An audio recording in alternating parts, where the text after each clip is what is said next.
Hey everyone, welcome back to Veils of Fire on Spreaker.com. I'm Karrie Reynolds, and I'm one of the hosts for the show. And again with me is Tom Montalk, who's the other host of the show.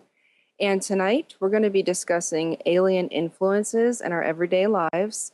And we're going to discuss specifically what aliens are generally trying to accomplish when they monitor or influence us, who is targeted, who is ignored by them, alien opportunists, alien strategists, mind programming overview, and active influencing by aliens in our waking life. So we're going to get more into depth on this. I'll just go ahead and bring Tom on the show and we'll get right into it. Hi, Tom.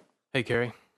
Okay, so tonight we have a lot to talk about, which is fantastic that we're getting more into depth on the alien influences in our everyday lives. So specifically, we're going to start with what aliens are trying to do.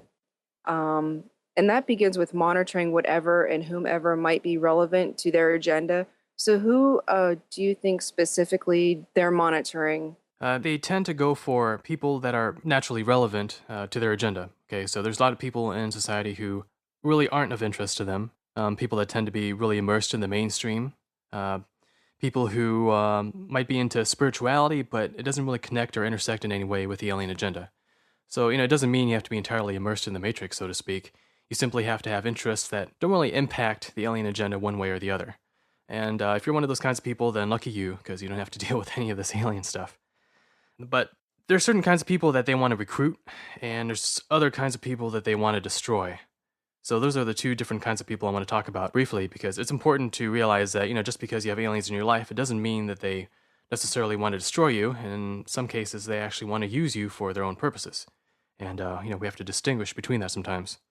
Now, those that they want to recruit, well, generally, and actually this goes for both positive and negative aliens. They both go for people that tend to be intelligent, fast learners, good communicators, because they are looking for people that are influential as authors or speakers, opinion leaders, that these people can be used as disseminators of information that is somehow beneficial to the alien agenda to be disseminated. Now, the negative alien types, they tend to go for people who are suggestible, programmable, well-positioned, and influential. So let's say someone with like a good medical degree, titles behind their names, someone who's a good speaker, who's good at networking people and putting them together. Those tend to be, that's one example of a high priority target for negative aliens to want to recruit, because anytime they can get a mouthpiece who has credentials behind their name, it makes them a lot more credible in the eyes of the public who doesn't know better about who to listen to. The world's a stage for them, isn't it? Yeah, totally. They're pretty good strategists, so they know what to go for. It doesn't have to be academic leaders. It can be, let's say, someone that women can sympathize with. Okay, so let's say a woman who's been through some kind of a challenge in life, and she's had alien encounters, and she's down on her luck. And one day, she calls out, crying for help to the aliens, and in come the Greys, make her life better, and now she's doing her part, advertising to everyone else that, hey, you can do the same, and, Greys are good for you, and contact them, and they'll get you on the right track, which isn't a good idea, so I don't recommend anyone do something like that. That sounds like the misleading information and fantasy-based stories that they like to tell the abductees. And, I've experienced just a little bit of that when, as I said previously in the last show, where they made me feel like that they were like my best friend in the whole world. And it was just such a great, wonderful, encounter experience. And, there's so much that I don't remember. So to think that, well, they're trying to make me feel like they're my friends, yet I don't have any memory of what happened when I was, in their presence. So. Right, exactly. Yeah, you have to look out, because sometimes you can have actual positive aliens that you encounter, and they would also feel like they're helping you out. The difference is that the negative aliens, they tend to do it with strings attached. They do it at the price of your free will and your discernment and your awareness. So they help you out, but at the same time, they keep you away from certain lines of information that might make you aware that there could be imposter-type aliens who are pretending to be good, but are actually trying to control you and use you for their ends. Whereas the positive aliens, they actually make you more aware. They train you in your discernment. And in the end, you become a little more careful about what forces you're dealing with. So that's one of the differences. Another thing that aliens in general consider a plus in whom they recruit is if you have some sort of intuitive or psychic or clairvoyant powers. I mean, it doesn't have to be much. It can be enough for them to work with. because it puts you a little bit closer on their level and also makes it easier for them to telepathically nudge you just because you're tuned into them a little bit more. But overall, they look for people who stand above the crowd, not people that are too immersed in the mainstream matrix world to make a difference. So they're looking for people that can and eventually will influence the future in some way. Okay. Well, that would make sense. I kind of always felt that I was just not part of the mainstream type society image that was just put out there. I just always felt like that I was different in, some ways. And I didn't realize till I was, in my early teens that the experience I had when I was a child, I couldn't connect the dots till I guess I matured and got educated a little bit on what was really going on. And definitely things that we're told growing up is definitely not what's actually going on. So I can understand how they would choose just certain people because not everybody, I guess, has these experiences or is in tune to it. So I guess it's a good thing that people like us, we go through this, but also you're just kind of like, oh, geez, I'm just a puppet here, Yeah, it's unfortunate, but it's a new challenge and it comes with new rewards if we get through it. The next question is, how do they recruit people? And Yeah. it happens, well, for some people it happens from infancy. And, you might have childhood abductions, which I've had. In fact, my only abduction memories that I have consciously, they tend to all be from early childhood, so like age 2, 3, and 4. And the reason why that is because the older you get, the more your mind gets locked into a 3D mode of perception where it's easily fractured and compartmentalized. Whereas when you're a kid, only 2, 3, or 4 years old, your consciousness is more dreamlike. So, it's more fluid and it's harder to fracture it and compartmentalize those memories away.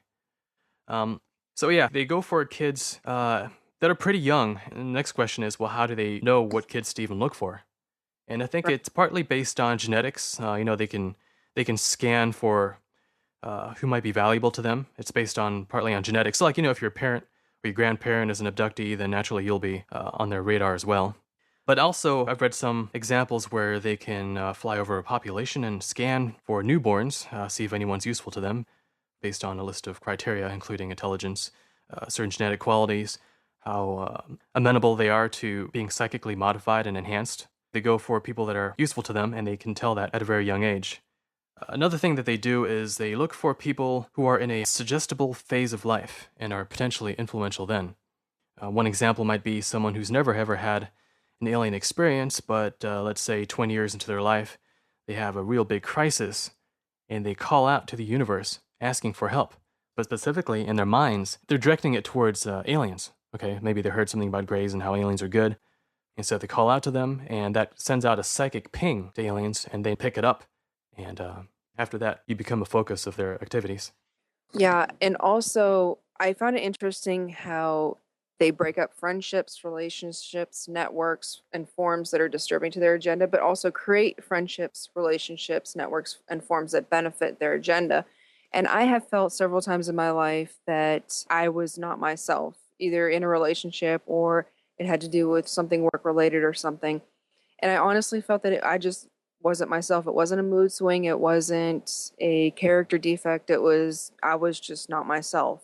And being sensitive, I just pick up on these things, like I'm not feeling like myself right now. And I'm feeling strangely overly tired right now. And I shouldn't be feeling tired. So I'm kind of paying more attention to these types of things right now. Yeah, that's one of the symptoms of mind programming or telepathic influencing, which I'll definitely get into more detail. Okay, another way that they recruit people is by coming in and giving them a sort of an ego-based fantasy, telling people a backstory about the aliens, about who they are and why they're here, and the backstory in some way ties back into the person and appeals to their ego desires. Like Greys telling someone that the person in their past life was a Grey, and now they're here, and they're born specifically to help humanity become acclimated to the Greys so that we can both evolve and move forward together.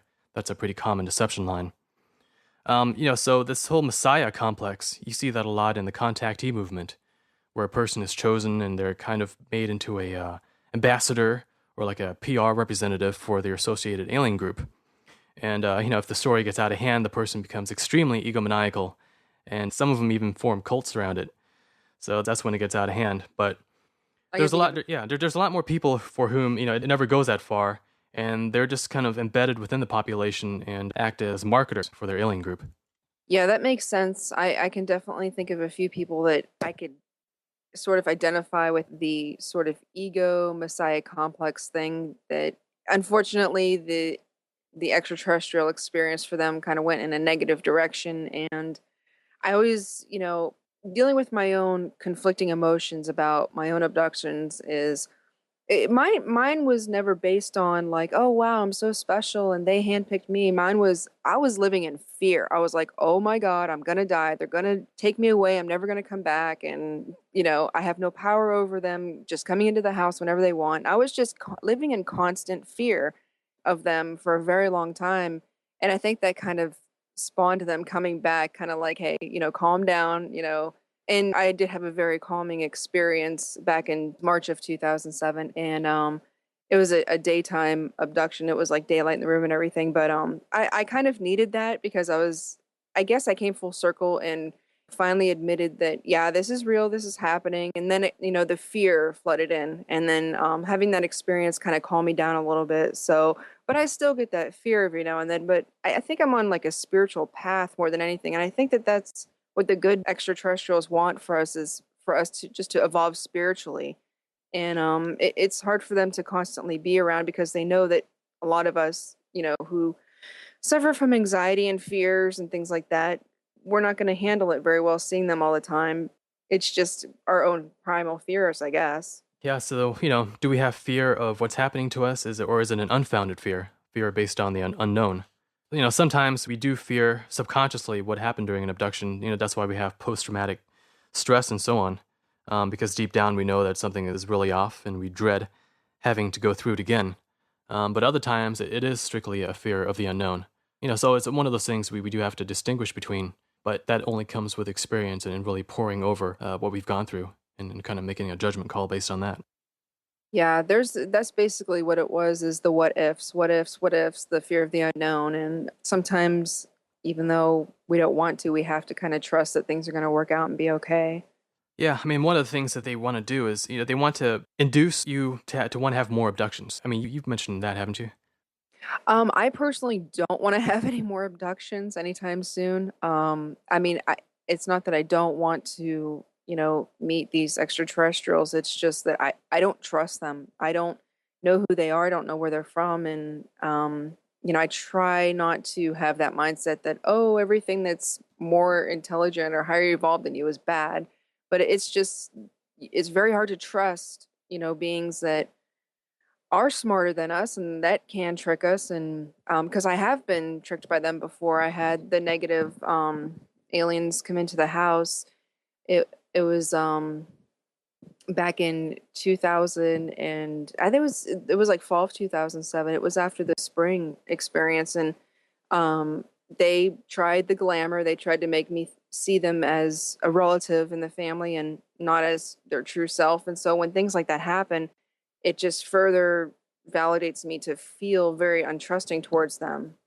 Yeah, were you able to tell which kind of aliens it were? Was it the Greys?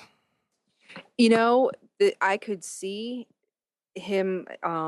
He was about my height, and I call all of them he's. I don't. None of them are female to me.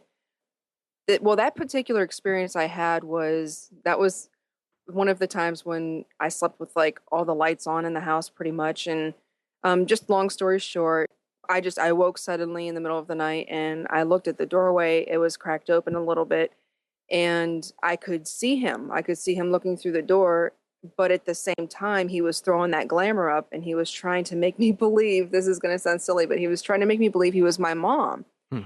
And I was like, I started freaking out. I was like, lock the doors, they're here. I was saying it in my mind. And then I don't know if it's just that I didn't see through the glamour anymore or that it was just it didn't work on me or something, but I could see him for what he was. I couldn't see his face, but I could see his oversized and a bulbous head, and then I could see he had the very skinny arms. He was taller than the typical grays, because I could tell by where he was standing in the doorway that he was definitely not the tiny little children-sized grays.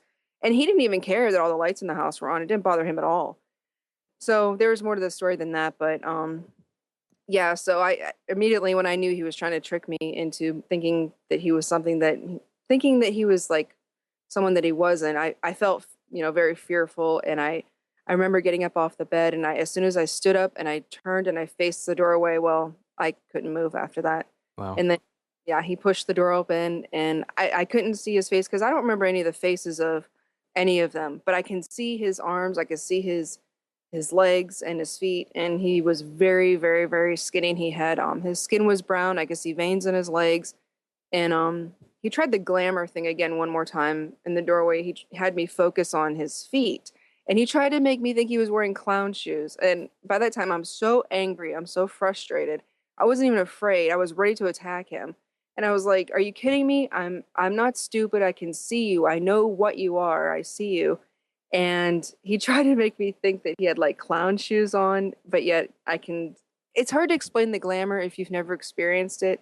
It's almost like a I don't know, like a screen, like someone literally puts like a transparent screen over something, but it's kind of cool when it's happening, but at the same time you're like, okay, this thing is in my house. I have to get it out of my house. That's how I felt at that time. So It's a defense mechanism and also an offensive mechanism, right? Where they take a psychic command of a portion of your mind in order to induce a hallucination that then overlays what you see of them. yeah, it's one of those things where if you haven't gone through it, like anybody who's never gone through it, they think, how stupid, why would an alien try to make you think he was wearing clown shoes? Well, because he's trying to make me have like a positive experience, like, haha, I'm a clown, I'm silly. And I'm like, no, I see you, you know? Right. In this case, it could have been an innocent kind of a thing, depending on what his intentions were. But, that ability, of course, can be applied towards nefarious ends too, right? If they want to make you believe that he is indeed a dead relative for shady purposes. Sometimes hybrids, we hear reports about hybrids engaging in like interbreeding practices, and they project a psychic screen that makes you think they're someone else than they really are, just to get you to comply. Yeah. Maybe that's not what this case was, but it shows that they have the ability to project screens into your mind psychically. Yeah, there was more to that experience, but I think he was just there to put a new implant in me, and he put it in my neck. So Wow. yeah, and the strange thing is I don't know if this has happened to you or to any other abductee, but like I kind of appreciate it at the same time, and it's the fact that I guess there's like a temporary lobotomy, like when I'm around them, like I don't feel fear, I don't feel afraid, I feel like there's nothing unusual. Um, I guess the way I can explain it is if one walked into the room right now, I would probably have a heart attack or I'd probably have a major panic attack. But when he was there, I was myself, but I wasn't in fear. So I don't know how that happened. If it's just something they do, or I don't know. It's something that they do. They have psychic command over parts of your mind and your body. And in fact, that's how their paralysis method works.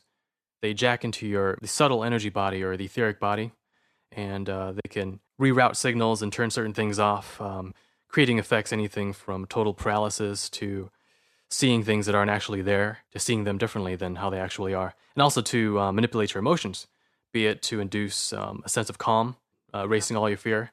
So it's a psychic kind of anesthesia that they're capable of doing. All right, so there are certain people that aliens want to recruit because they're useful, because they can be turned into disseminators of disinformation or information, depending if they're a positive or a negative alien group. But then there's other people that they want to destroy. And these tend to be people who make aliens look bad, factually bad. Not just people spouting off, bigoted anti-alien comments. I'm talking about people who actually have solid lines of reasoning that shed really bad light on the alien agenda. So the people that they go for, not only do they expose the alien agenda, but sometimes it's just about your potential of what you can do. Like people who are really curious and who have the intelligence and the discernment to want to probe the whole field of alien literature and actually get to the bottom of what's going on instead of taking the alien's words at their word. So people who kind of poke their nose where it doesn't belong, they tend to start getting monitoring. They tend to be watched here and there to see what direction they're going to go. And, if it goes a little too far, then they get more monitoring, and eventually it can lead to abduction. It can lead to mind programming, which I'll discuss shortly. And in the worst cases, like I mentioned last time, Carla Turner, Phil Schneider, those kinds of people, it can end pretty badly. But the good side is that their process of eliminating a target it takes like 10 steps. It's like a gradual process. So if you catch it in the first couple steps, you can totally stop it before it even gets towards the end. So it's not like you get identified as a threat and the next day you end up dead. It's not that simple. It's actually a long weakening process, and as long as you're aware, you can totally escape that route before you go all the way to the end. Now, people that are resistant to control, like people who are like wild card factors, they're also interesting because most of humanity they tend to be easily influenceable, like really predictable, stuck in their habits. They tend to not be a problem to aliens because they're not doing anything that's either a danger or is unpredictable. But then there's certain people who are very strong in their free will, very strong in their sense of awareness and discernment. And these are like unpredictable X factors that the aliens kind of find annoying, I suppose, because aliens really want to have everything locked down. They want to have everything predictable, nothing going wrong, everything going according to plan. And so when you have someone who kind of goes against that and messes things up, it's kind of like a ripple in a river. Those kinds of people also get attention. And sometimes that's an inborn ability. So you can be a young kid, you can only be 1 year old, but if you're going in that direction and you have that potential, that's another one of those factors that can put you on the alien radar. It can also be people that could potentially do important things in life, kind of like the Terminator movies. So you might not be doing anything important yet in life, but because you have the potential for it, and maybe it's part of your destiny, so to speak, certain alien groups, they can scan your probable futures, and if they identify that you're going to be a problem down the line, then they can be giving you more attention now than you think you deserve. So these are some of the people that aliens go for and trying to undermine them, trying to weaken them, trying to get them to shut up, to give up what they're doing and to kind of nip them in the bud. And in some cases, it starts from a very early age.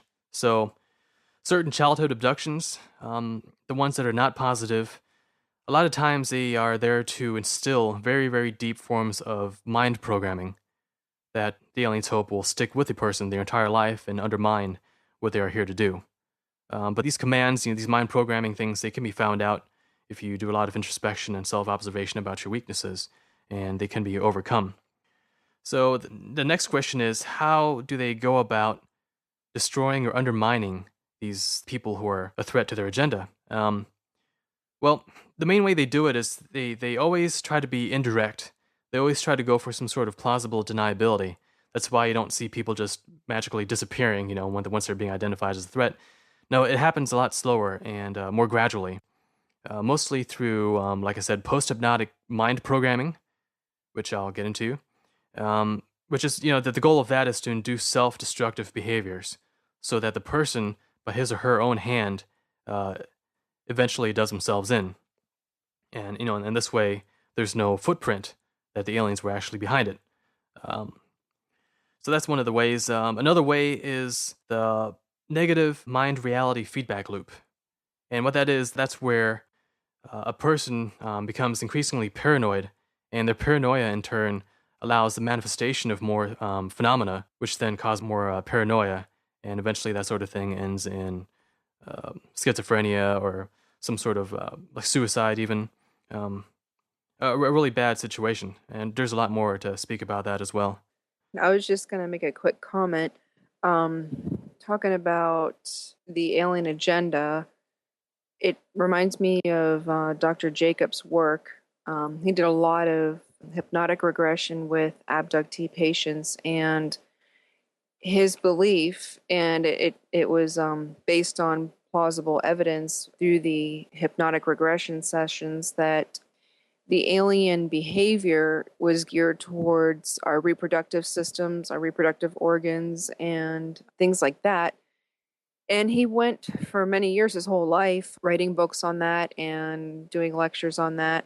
And it seems like, and this is just my opinion, that again, that was just one small part of the abduction experience, and that was probably useless information. That's why that it was able to go as far as it did.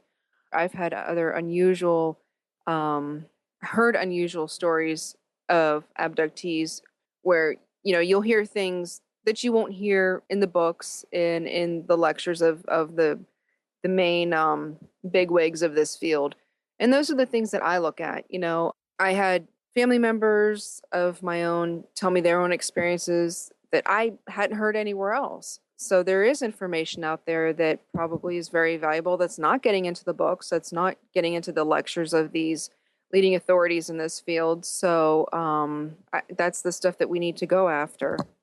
Right. What you generally find in these mainstream abduction literature is just like the status quo pattern of what an abduction is supposed to be like. Okay, so if you have 10 abductees that go to a researcher and 8 of them are telling the same story because they just fit the mold, but then 2 are telling the story as it really should have been told, the little hidden things that haven't been made public too much, then of course those 2 are going to get ignored because they're assumed to either not be real abductees or maybe they're just falling too far outside the pattern.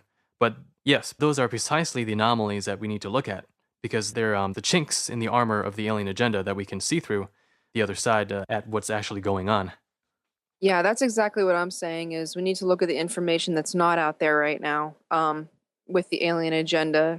Because, I mean, just for my own personal common sense thing, I look at it as, okay, they've been here probably longer than we have, and they're still looking at our reproductive systems. I mean, what haven't they figured out yet? It's pretty basic, you know? Yeah, and not only that, but also Bud Hopkins made the observation that in all these abduction counts, the ones involving medical procedures and operations and so on, almost none of them involve operations involving the heart.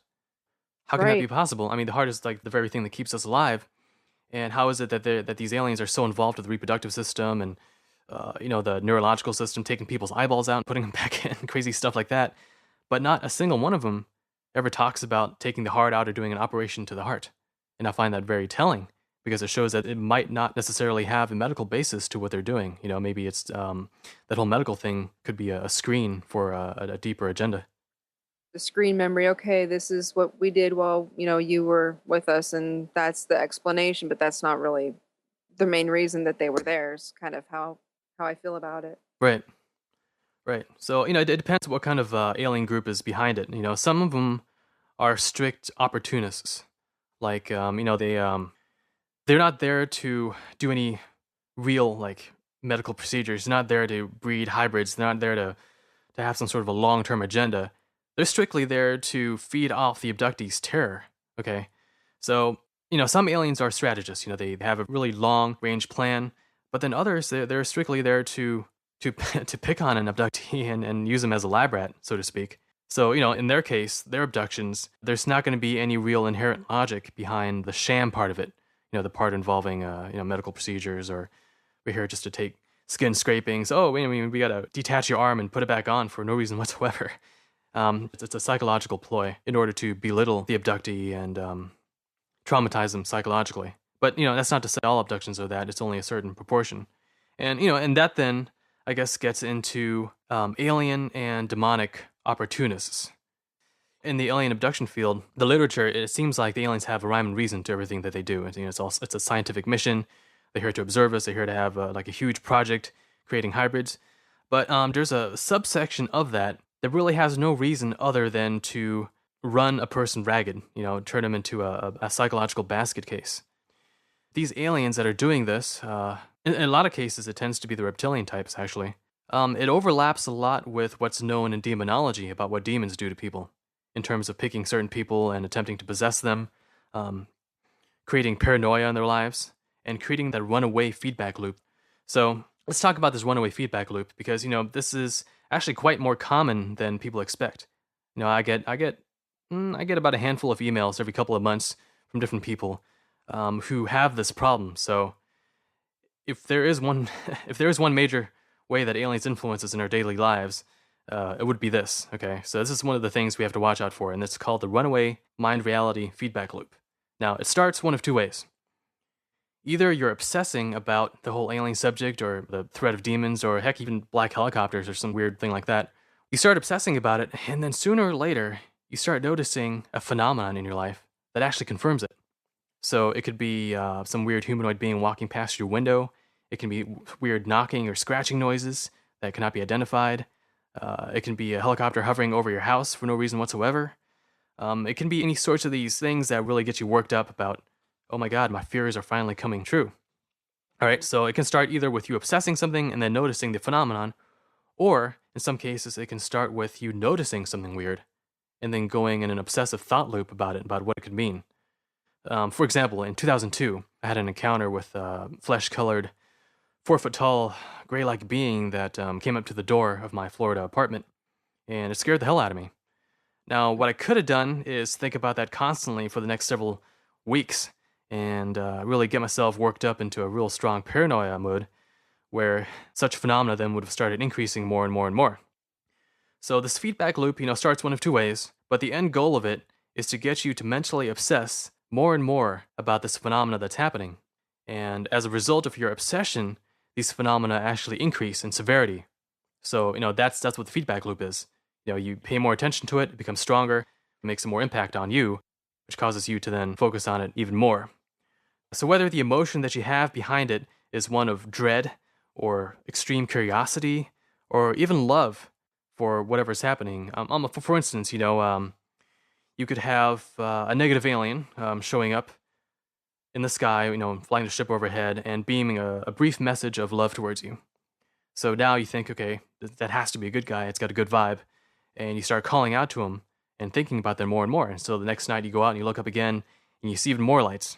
And this goes on and, over time, they start working their way increasingly into your life. So eventually you start getting abductions, and before you know it, now you're made to believe you're going to be the ambassador to, the Lyrians or Syrians or whatever they're going to call themselves just to make you believe that they are who they are.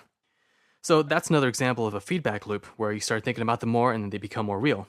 But it can also go the other way where you fear something and it takes on a stronger form in your life, and then which causes you to fear even more. So if you let that get away from you, like I said, eventually it can lead to schizophrenia, suicide, in the case of the paranoia feedback loop. And the only way to break out of that is to completely change your attitude towards it. So if you formerly had total fear towards it, then you have to change that towards indifference, not even caring, kind of blowing them off. People email me with these issues where, this feedback loop has gotten out of hand. And so now they can't even sleep without getting poked and prodded by these beings or, black helicopter sightings every day and so on and so forth. But once they change their mind about it, once they change their attitude, once they change their inner environment, as far as like how much of this phenomena is actually stuck in their constant mode of thought, once they change that, these phenomena start to evaporate. They actually recede back from wherever they came from. So, that kind of shows just how much our mindset and how much we focus on and how much we invest our thoughts and our emotions, how much that actually affects the degree to which these phenomena take root in our lives. Yeah, I mean, that makes sense to me. I think that's what was happening to me in 2007, and I guess I was lucky and I had, well, I don't want to say the good guys, but I had some of them show up to kind of calm me down, and I was calm after that experience. So I don't know what would have happened if I didn't have them show up to kind of tell me to chill out, but Yeah.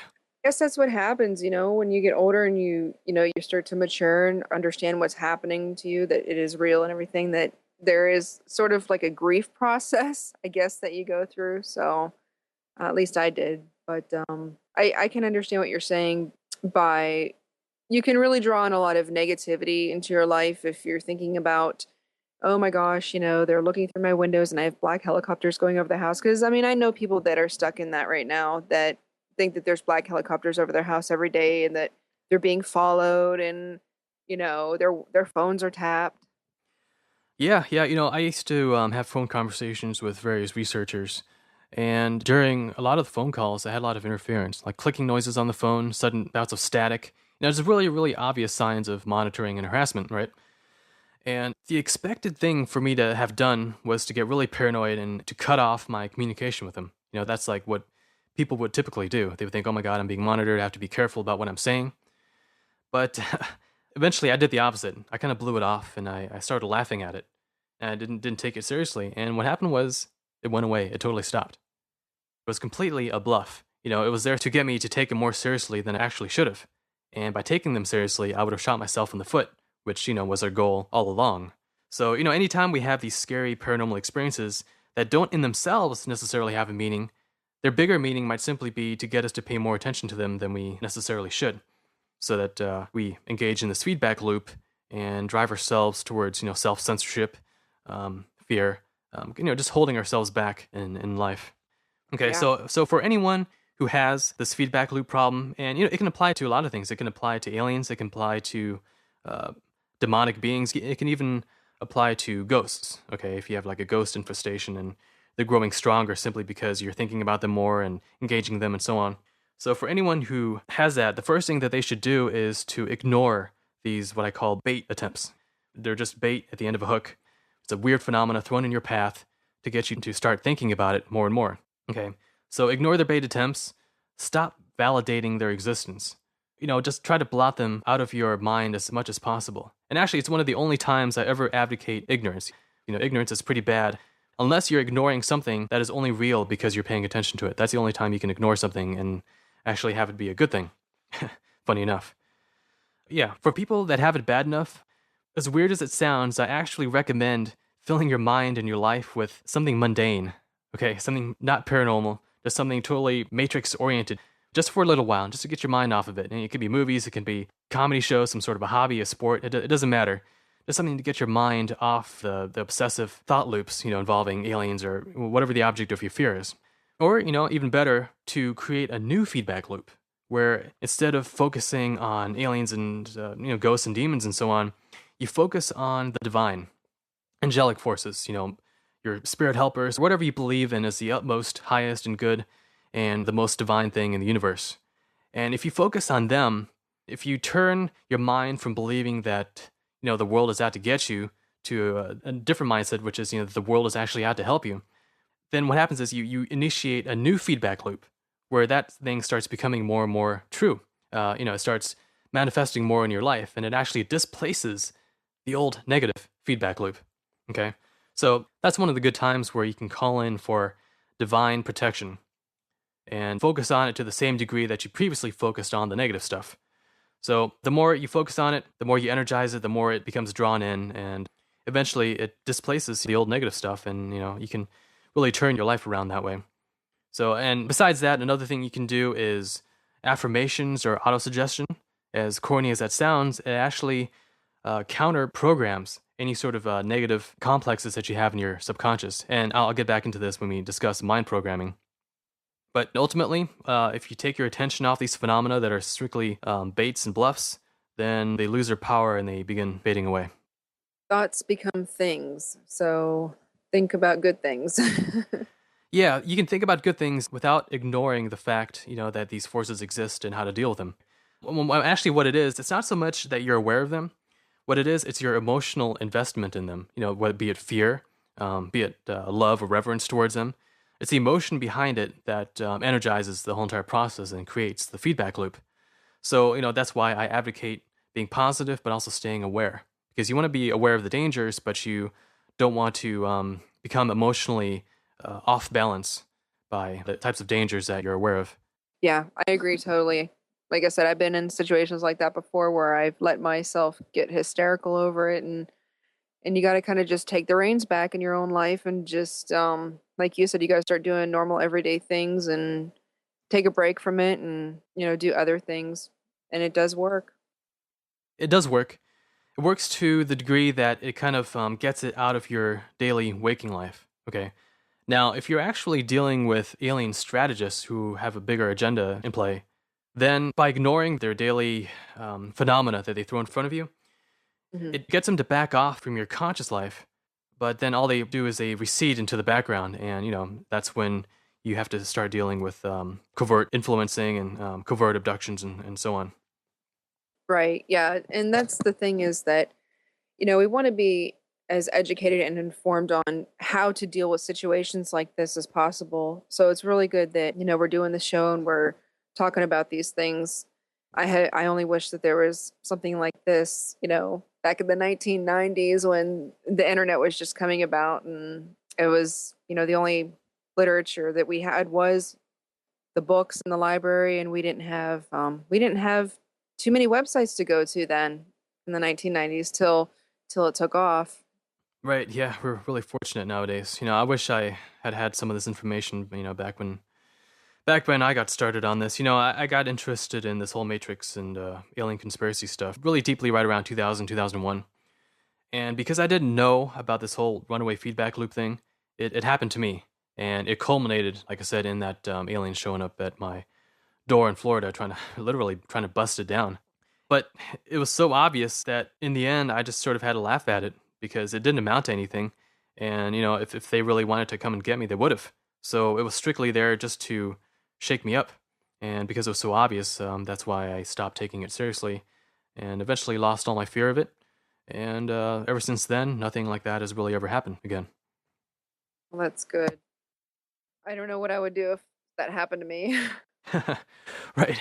Yeah, so if you have this alien stuff really overtly in your life, and I'm talking about during your waking hours, you're out in public and you're seeing people following you, or you've got black helicopters hovering overhead and so on, a good portion of that, as strange as it sounds, a good portion of that actually happens due to your emotional and psychological investment in having it continue, okay?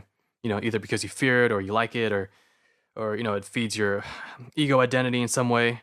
And the only way to tell how much of this stuff is actually objectively real is by trying to tune it out of your emotional space, trying to ignore it and seeing how much of it remains after you've done that for a while. So, like in my case, back in 2000, 2001, 2002, and 3, I was really emotionally invested in all that. I was pretty scared of aliens outside my window and outside my door and so on. And after I lost my fear of all that overt stuff during my daytime, it all faded away. Okay. It all faded away during the daytime, but I still have to deal with occasional attempts at mind programming or really subtle telepathic influencing, abductions, and so on and so forth. So there was a time where, out of my entire sphere of weird experiences, 90% of that was due to me being too emotionally invested in it all and fearing it and taking their bluffs and baits seriously. So after I got rid of that, only 10% of that remained. And that 10% was the actual objective core, the independent part of it that's out there and not really dependent on what I believe or what I want to focus my mind on. And so this gets into the idea of alien strategists and how they work and what they're really here to do. So the opportunists, they don't think long term. They're only there to work you up into a frenzy and get you to shoot yourself in the foot and, become spiritually weakened by becoming increasingly falling apart at the seams. But the strategists, they're more interested in the long-term things like controlling information, controlling the decisions that you make, controlling the perception that the public has about them. So, it's a lot more complicated than what the opportunists do. So that's one way you can tell the difference between aliens and demons, for example. Like demons, they don't have any long-term strategy. They're strictly there to feed, to manipulate, to possess, and control, but they're not engaging in these, 30,000-year-long plans of raising and collapsing civilizations in order to one day take over the entire planet. That's not how they work. So the alien strategists are actually, they're a lot bigger deal to us, on a day-to-day basis. Because they calculate things years in advance. Not only do they calculate the future, but they can actually see the probable futures directly, because they have the ability to remote view. So they use that ability in order to manipulate things in the present, in order to steer things in a different direction in the future in a very subtle kind of way. And what they like to do is they like to concentrate on the timeline near those critical sensitive points where a person's making a decision or some sort of event happens that could influence the future to some degree. So they position themselves in the days or weeks leading up to that and do their little manipulations so that when that event or that decision occurs, it goes in the direction that they want. And unless a person is aware of that pressure, that manipulation, it does tend to succeed. So that's the main way that alien strategists work, and that is how they are different from like the demonic types or the opportunist type aliens who strictly are there just to kind of get a quick feed. I just had a quick question. Sure. The alien strategists, they would be the same ones that you hear about with the abductions that show the abductees on a big screen, like future events or like catastrophes or global things that are going to happen. Because we hear about that with the abductions, and I've had a few premonition dreams recently. And my question is, what would be the point in them even showing us these future events when there's nothing that we can do about it? I mean, why would they show us something that we have no control over? Exactly. It actually depends on what your emotional reaction is to when you're shown this. I mean, that's a really good question that you bring up, because it shows that there's a different reason behind them showing it to you than strictly to inform you about what's going to happen. So, you have these different alien groups, and they have their human proxies or their human agents that one day will be activated and do things for the aliens during the end time, so to speak. But what they're here to do is locked away in their subconscious. It's cached away and kept under lock and key so that it doesn't become remembered or activated or realized until the appropriate time. So what do you have when you have competing alien groups both abducting the same person and giving their own programming into that person? Well, one of the alien groups can take you and set you before a screen and show you end times events in an attempt to unlock your subconscious, to make your subconscious give up the information that the other alien group has cached into it. So If that makes any sense. Behind it, then you think that they're Hmm. they're for having you focus on some catastrophe to get your mind on that so that they can go in there and go through the files of your mind to look for information. Yeah, well, it works kind of like the principle of picking a lock, or like one of those lock jigglers that cops have. It jiggles the tumblers in the lock, and if you get it just right, then the lock opens. So they set you behind a screen and show you all these different random end times images, hoping that some part of your subconscious will get triggered and release some of the programming that you have hidden down there that shouldn't come out until you actually face such kinds of events. That's one of the purposes. Yeah, because if they really want to tell you about end times events, they would be a little more forthcoming than just showing images. Yeah, like a way to stop it from happening, but it doesn't ever seem to be that way. No, no. And, if you're shown these images and also shown what you should be doing during it, like medical stuff, practicing triage on survivors and so on, then of course it's more of a training situation where they're trying to teach you what to do during the situation. And actually, that's kind of the weird thing. It's like no matter what alien group you look at in the literature, it seems pretty universal that a lot of them have this idea that, our world is going to go through such a cataclysm. Yeah, it seems to be that way, and it's you hear about the premonition dreams.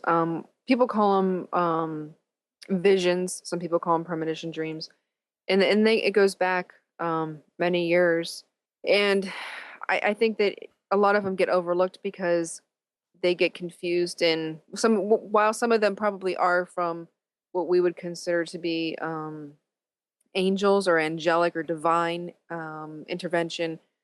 Some of them were probably from just extraterrestrials, and so a lot of these premonitions go unreported and you don't hear about it, and or just dismissed as just a dream. Dream visions and dream prophecies, that's definitely different from being taken aboard an alien ship and being sat before a screen and shown all these random images. Yeah. Yeah, I mean, I think we are sometimes clued into what can happen just to give us a heads up on what might be down the line. Not that we can do anything about it, but just so that we can be a little more prepared. But at the same time, if what we're shown about the future is completely overblown, then that could get back to the idea of alien opportunists just trying to shake you up as badly as they can and, trying to wage a form of spiritual warfare by demoralizing you and getting you to give up all hope by not showing the flip side of the coin, which is that, good things are happening too, and that, there's a positive parallel to any of this negative prophetic information that we're given. That's a good point. All right, so the alien strategists, they're here to seed disinformation and trying to basically pollute our awareness so that we make choices based on what they want us to make and not on the actual truth.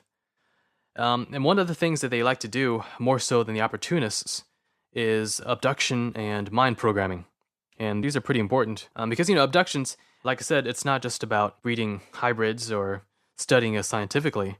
There's a much bigger component to it and involving shaping our perceptions and putting post-hypnotic commands into our subconscious that get activated later so that we behave in the manner that they want us to behave.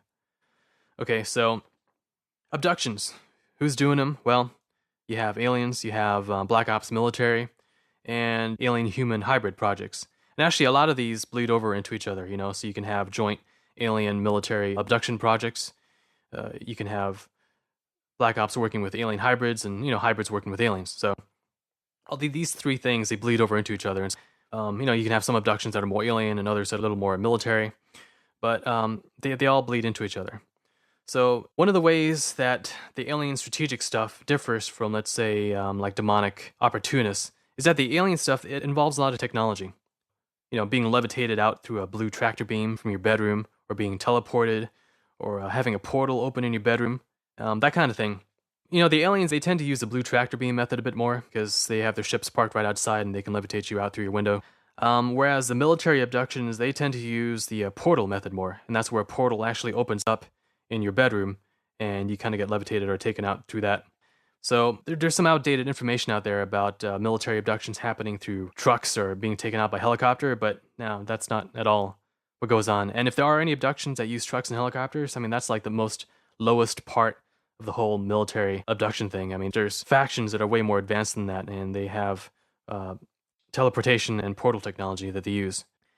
The military stuff tends to be mostly physical, and when you get taken, they tend to use drugs, electronics, and potentially even certain alien telepathic beings that are there to perform mind programming procedures on you, to instill certain commands that are useful to them and not so good for you.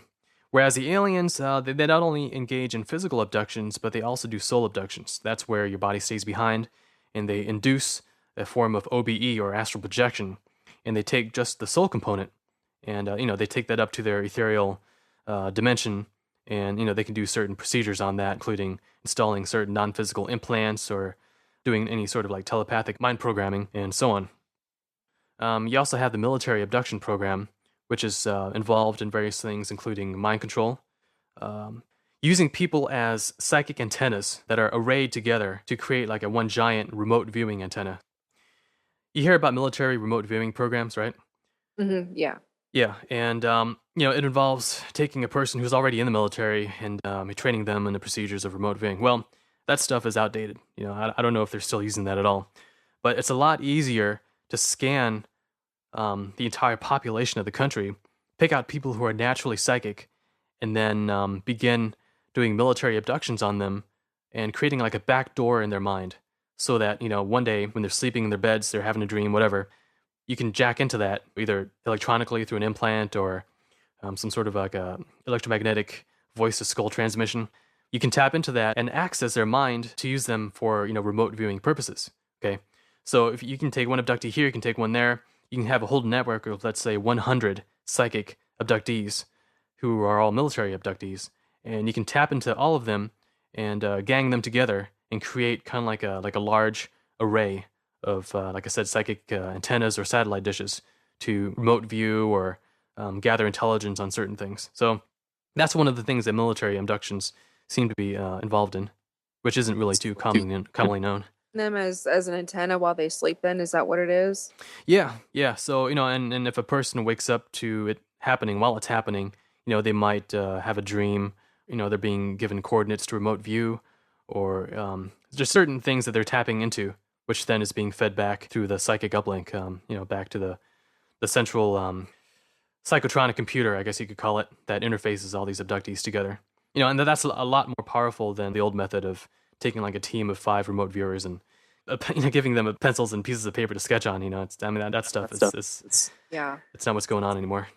They probably figured out pretty quickly that's pretty ineffective, and that there's more creative ways to use the people. Yeah, right, exactly. Yeah, so that's talking about strategists, right? The military, they want to view probable futures, they want to know what's going on, and so so that they can adjust their agenda right now to what is coming up down the line. But a lot of military abductions seem to involve people being trained to survive in a post-collapse situation. Like actual like real military training, even though these people can be housewives or they've never actually been in the military, but they're given this training on survival, seemingly to ensure that they will survive if a disaster ever happens. And not only that, but these people are told to oftentimes start going west, towards Colorado and the Four Corners region and so on. And my best guess as to why that is they're trying to create a sleeper army that during a post-collapse situation can be made to gather right above and around these underground military bases over there, and act as a surface tribe or protection force that these underground groups can use then to control things on the surface. So I think that's what's going on there. I hadn't heard that before. I mean, I'd heard about the the My Labs, but I hadn't heard that specific piece of information. So that's really interesting. It just makes you wonder, like, just a quick question. I don't mean to get off track here, but where have you seen specifically these abductees that are reporting My Lab abductions? Do they seem to be centered in one part of the country or another, or are they kind of sporadic throughout the country? They're spread out, but they're localized to the country. Okay, so it's not like you're gonna have someone from, oh, I don't know, China being given this stuff. But as far as like countries go, yeah, America definitely. Also Canada, the whole like Toronto area and so on. There's some labs up there, so it's not just America; it's Canada too. Um, there's some in Australia because the U.S. military has a presence down there, and and also Israel. So basically the English-speaking countries, Israel and the UK as well. So that's where most of this MyLab stuff is happening. Okay, I was Yeah. just wondering when you had heard about that. Yeah, I have a good friend of mine that lives in Canada who she talked about some of her experiences with that. So that's very interesting. Yeah, yeah. So, and aside from end times like survival programming, another thing that comes up in the literature is being trained to operate certain weapons and machinery. Yeah, I've definitely heard about just various jobs being implemented on certain people. Everything from being chosen to direct people in the right direction during when there's hysteria to people being trained to fly the ships, alien ships and military ships, weaponry and things like that. So it's in all areas. Yeah, yeah, and not only is the military training people to fight during some sort of time, but certain alien groups are doing likewise. So I think what's happening is that these various human, military, and alien groups, I think they're expecting a time where there could be like a competition during a time of chaos for how the future turns out, and they're creating a sleeper army right now, programming different people to survive, and therefore steer things according to certain agendas during this time of chaos. If that ever happens, it's not guaranteed, but apparently, these groups do think it's going to happen, so they're preparing people right now.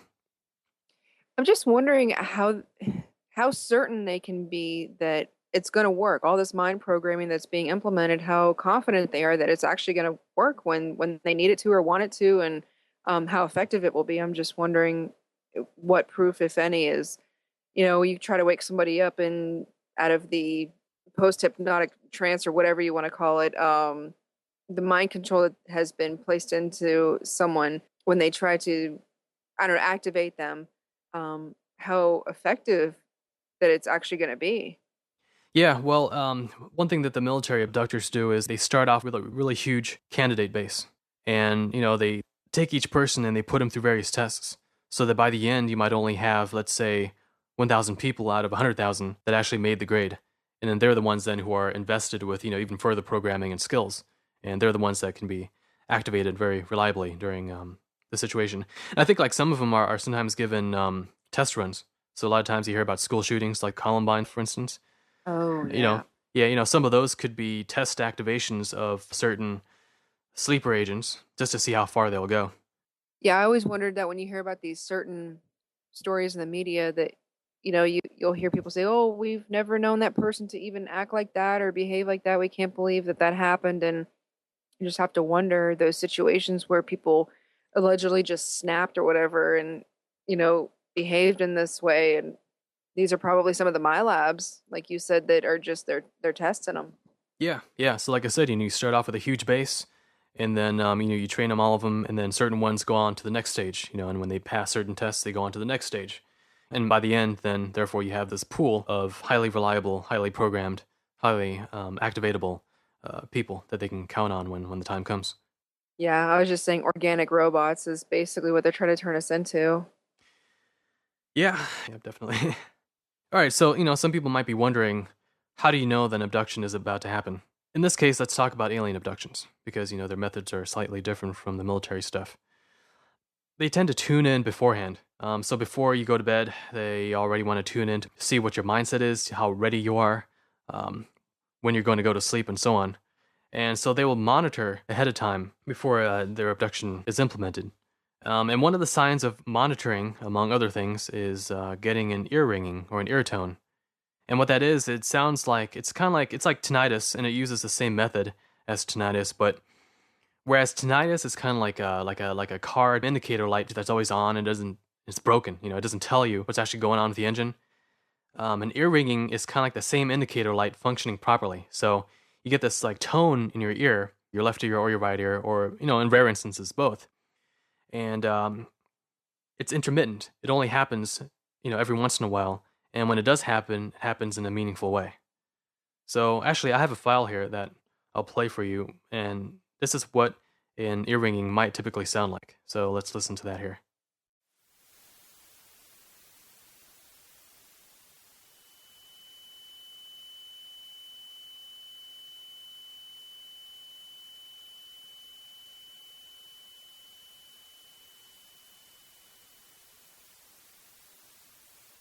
Okay, so what you heard there then was, like, first of all, a muting in one ear, and then a tone that fades in and then gradually fades out. Different people get ear ringings for different reasons, but what they all have in common, usually, is that it involves some kind of psychic pinging. Some entity with a psychic ability is pinging that portion of your head that is involved with the ear ringing mechanism. So it can be an alien, or for someone who has never had any alien stuff, sometimes it can be like a ghost or like a departed person thinking about you or so on, or like a spirit guide type entity, kind of smacking you upside the head and getting you to pay attention to something. But and as far as like alien stuff goes, yeah, when they scan you, when they try to tune into you, a lot of times you might get an ear ringing that sounds along those lines. I mean, it can be higher, it can be lower, it can be louder, softer.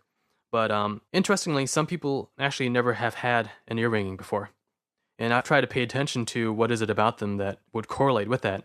And what I found is that generally, such people, they don't have much personal investment in the alien subject. They might be into spirituality, they might be into metaphysics or fringe science or something, but they're not really like all invested in or have any sort of like personal experience with the alien thing. So ear ringings is actually one of those. For me, it's one of those indicators that you might potentially be an abductee or might have such types of entities monitoring you, that you might be a person of interest to them. Okay. So prior to an abduction, they might monitor beforehand just to see where you're at, and in response to that, you could potentially get an ear ringing, like I just played. Aside from that, you might also get the feeling of hair raising on its end, like you like the hair on your scalp kind of raising up, and that's a similar type of phenomenon to ear ringing, but it happens to your skin cells rather than the cells inside your inner ear. You might get that. You might get a feeling of pressure in your temples, and that actually comes from them scanning your mind psychically and disturbing some of the subtle energy field inside your head area. And if things get really bad and they're about to show up, you might actually start getting what feels like an air pressure change, or potentially like a change in the lighting of a room. I've only experienced that a couple of times. I don't know if you've had anything like that. The lighting in the room, I'm not sure if I've ever experienced that, but the ear ringing I've had buzzing like near my ear. I've had constant problems with the pressure point behind my left ear and getting like a crawling feeling like around my left ear, and there's nothing there. And I've noticed also, like, I sense like the pressure, like you just said, the pressure in the room, but I'm not sure about like the lighting, but definitely the pressure. Hmm. Not only in my ears, but like the room itself. And then also like I will sense when they're like about to show up. That's probably the strongest thing for me is I can sense them. I can definitely sense when there's a presence in the room, and it's probably the strongest. I don't know. I guess you could say signal I get that that they're around. Aside from the smells, we talked about that before, but yeah, I sense when they're around. Hmm. Yeah, so another sign that you can have prior to an abduction is when you lay down to close your eyes, you might see like faint visuals of aliens showing up behind your eyelids, and these are hypnagogic visuals.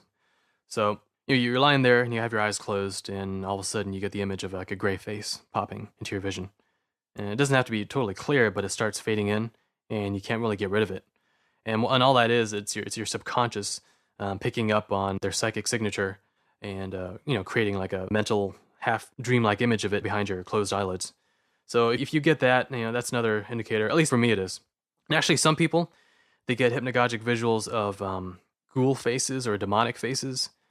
And what that is, it's them picking up on negative entity infestations in their home. These entities focusing in on them, doing the same thing. So yeah, hypnagogic imagery, what you see as you're trying to go to sleep, that's another indicator, because it's a really weak form of clairvoyance. It's a really weak form of intuition that happens visually. So that's another indicator. You can have pets that might be tracking something in the room, in conjunction with you feeling that a presence is around. Mm-hmm. And if you're a person who gets omens or synchronicities or number sightings, sometimes those can also precede an abduction as a kind of a warning. Like for me, I get certain numbers that I see on clocks or any place that has text on it. All of a sudden, they'll jump out at me, with a certain number, and I take those as dashboard gauges, saying, "Hey, look out! Something is overheating. You got an emergency coming up." So another one is also if you notice a telepathic urge in the back of your mind to go to sleep a lot earlier than you should, like a overwhelming sense of tiredness, or just like a command saying, go to sleep now. We're going to be here. Yeah, I definitely have the overwhelming feelings of sleepiness come over me during the day. But it has to do with not just before an abduction, probably, but right when I'm trying to research more information in this field, I find it's an everyday battle to overcome the feelings of sleepiness and fatigue when there's no reason for me to be feeling that way because I get enough sleep. I eat healthy, I exercise, I take vitamins, and so there's no reason for me to just have unexpected, just within a few seconds, feel like I have got to go lay down and take a nap, and it's just really strange. And each of these signs, you can explain them away. If you have just tiredness without any of the other signs, then, maybe you just didn't get enough sleep or something. But, it's when you have more of them all together that does mean that something could potentially be about to occur. And that's when you set up the camcorder. Right. Right, exactly. I mean, for me, for instance, okay, if I am about an hour away from going to bed and all of a sudden I get an ear ringing, Yeah. and I lay down and I suddenly get hypnagogic visuals of like a gray face behind my closed eyelids, and I sense something around, and the cat is acting kind of weird. Then I'm pretty sure, that They're going to be that something's shown. about to happen. Yeah, and that's when I grab my voice activated tape recorder so I can make it more difficult for them to pull something off. So let's say you ignore these things and something does happen. How do you know that something has happened? Well, here are some post-abduction symptoms, okay? One of them is that you wake up and the amount you should have slept does not correspond at all with how you feel. Like, you could have slept 8 hours, but you feel like you've only slept 5, and there's no reason for it. That's one of the symptoms.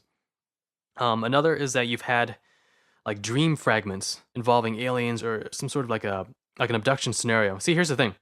When you get abducted, they're actually really good at wiping your memories, but a trace of those memories remains within your subconscious. And because dreams originate from the subconscious, a lot of times if you're abducted earlier in the night, later on you might have a dream that kind of echoes fragments of what actually occurred during the abduction. So, you might have a dream involving aliens or, some ship or being in an underground base or something like that. But the details of it, they don't completely make sense. You can definitely tell it was a dream. But if you've had dream fragments like that in conjunction with some of the pre-abduction symptoms, then, you can be pretty certain that something did occur. Yeah, I definitely have had the disproportionate sleep, and that happened, gosh, I'd say for like an 8 month span where I was struggling to, I just felt like I wasn't getting any sleep. I was going to bed at a normal hour every night, and I would wake up feeling literally like I had just ran a marathon. I felt like I had no sleep. And it's strange because during this time, I don't recall having dreams at all. I had no dreams. And I thought, and it's kind of raised red flags for me was like, okay, I'm clearly not going into the REM state of sleep because I'm not remembering dreams and I'm not having dreams, I don't think. And I feel like I'm just not sleeping. I don't understand what's wrong. And this probably was just abductions that I have no memories of. So it's interesting that, that gets brought up. It makes sense. You're in bed for 8 hours according to your clock, but in reality, you're off somewhere else, being quite active, right? So Yeah. and staying asleep the whole 8 hours and waking up in the morning and just feeling like crap is just not normal. Yeah, right. Um, Yeah, yeah, or sometimes you can have the opposite of that, which is where you wake up suddenly, let's say at 4 in the morning, and you've been asleep for 4 hours, and your eyes, your face, your whole body, it feels like you haven't even been asleep. It's like you were just laid down from being totally awake, close your eyes for a second, and boom, you're all of a sudden you came back to yourself and you open your eyes again, and you're supposed to believe that you've been in bed this entire time, but in fact, you're somewhere else. yeah. I just wanted to ask a quick question. Do you feel that the voice activated tape recorders are more effective at capturing something than if you had tried to set up like a camcorder? I just was wondering your opinion on that. Oh no, it's just a cheaper method. Actually, back in Florida, my girlfriend and I we set up a motion activated webcam to my computer to record us at night sleeping.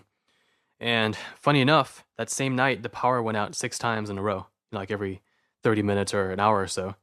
Wow. And because I didn't have a battery backup supply, it reset the computer each time, shutting off the whole motion activation thing. So it's never happened before and it's never happened since. So, the first night I tried to do it, power goes out and totally interferes with that. It definitely seemed to irritate something.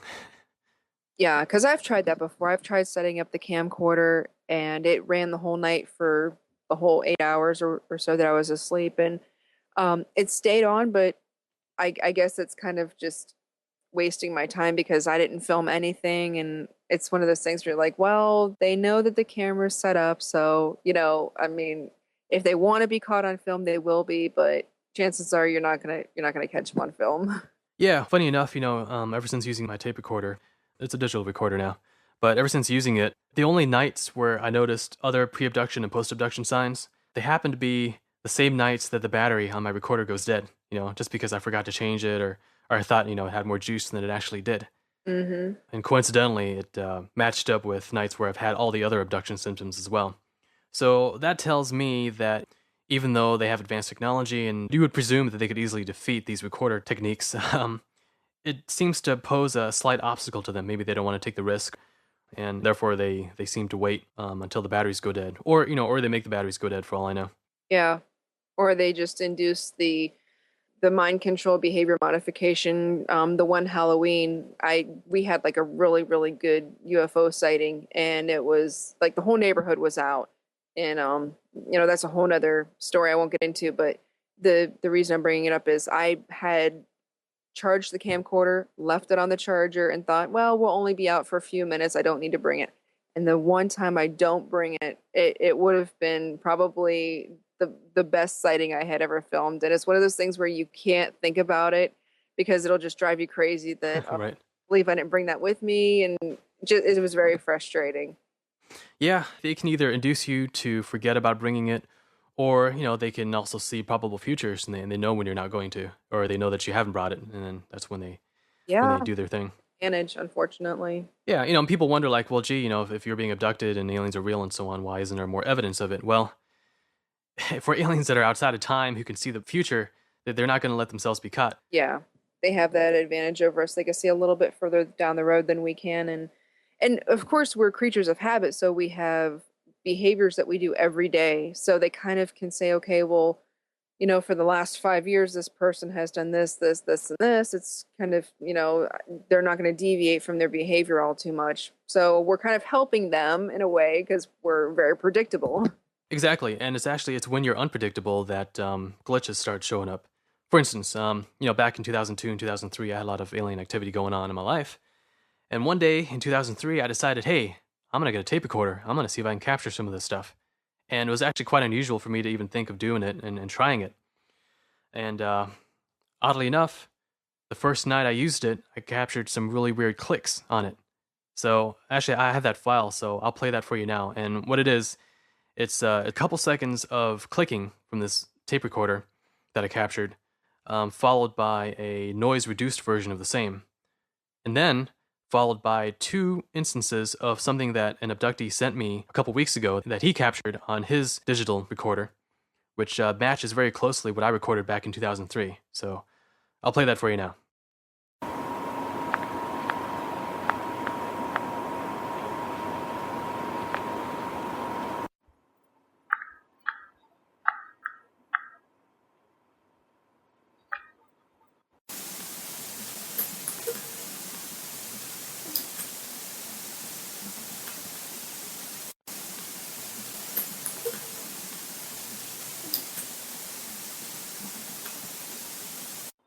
Yeah, that was really strange. Um I was kind of listening to the pattern of the clicking, and it seemed to go into like a 1 2 and then a 1 2 3. I'm not sure if that's accurate, but it just sounded like Yeah, there was a pattern there. yeah, it was a pattern, and then followed by like a long pause, and then one more click. So that happened both in his and in my recording, and these were recordings taken 9 years apart. Okay, one in Iowa where I am, and wherever he is, and and he's had plenty of other abduction symptoms as well. So have I. So it's weird, that we both use these recorders and we both capture these clicks. And initially I thought, well, maybe it was noises that maybe I was making while sleeping or something, but in all the years I've used that recorder since, I've never captured it. So you'd figure if I were making it, then it'd be captured again. But no, it only happened the first time I used that recorder, which I think was due to it being a new thing. It's kind of like me going outside my pattern, and I think I caught some beings by surprise. So that's why I was able to capture it.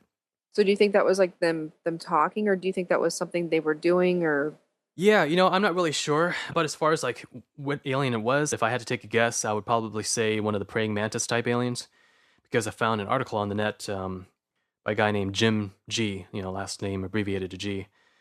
He had several mantis encounters, and he says that the mantis type that he observed made a clicking noise. So that possibly could be what it is.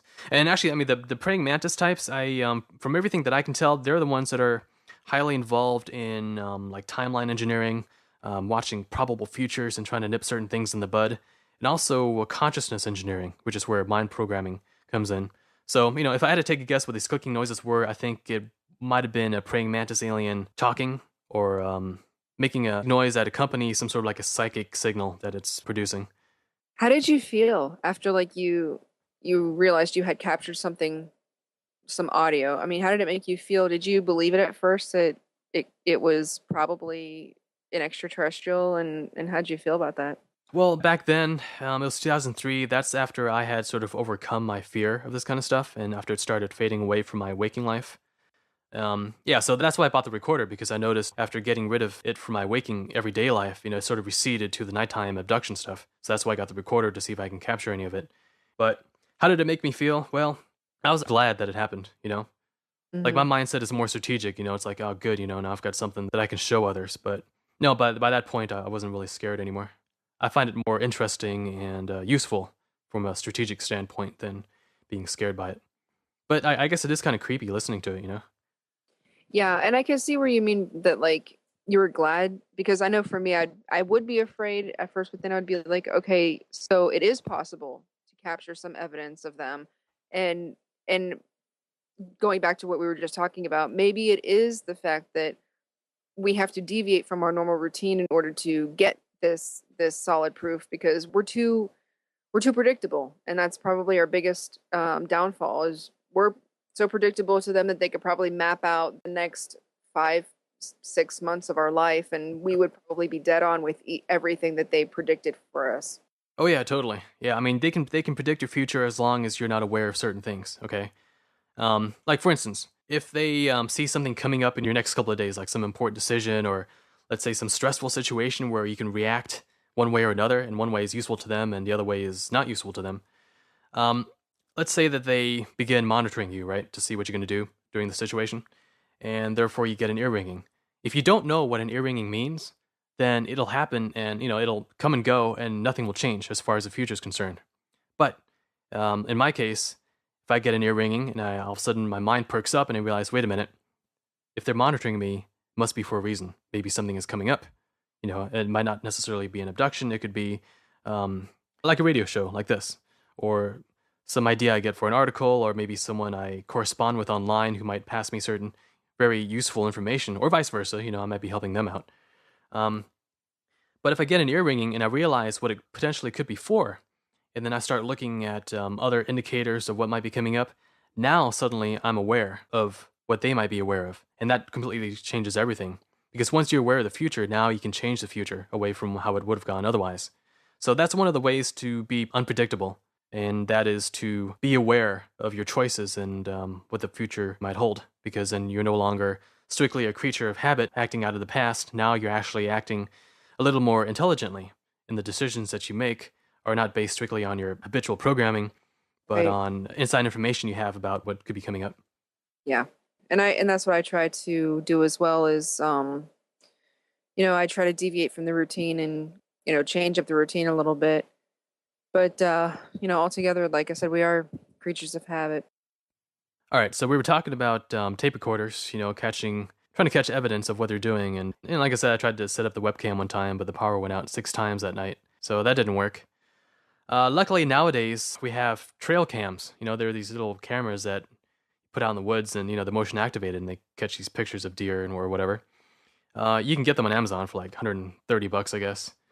But they're a pretty decent alternative to the voice activated digital tape recorders because, they can get actual visuals of what's going on. And, they're infrared powered, so they won't wake you up when they go off as you're sleeping, hopefully. All right, so yeah, aside from the tape recorder noises, another sign of having had an abduction is waking up alarmed. Like, you wake up and you think that there's something in the room. That's only happened to me a couple of times. Or you could wake up with weird marks on you. I mean, that's pretty commonly known. Certain bruises or scratches or soreness, geometric marks on you, scoop marks. I've had this soreness. I've woken up with excruciating like shoulder pain before for no reason, and it wasn't that I slept crooked or anything.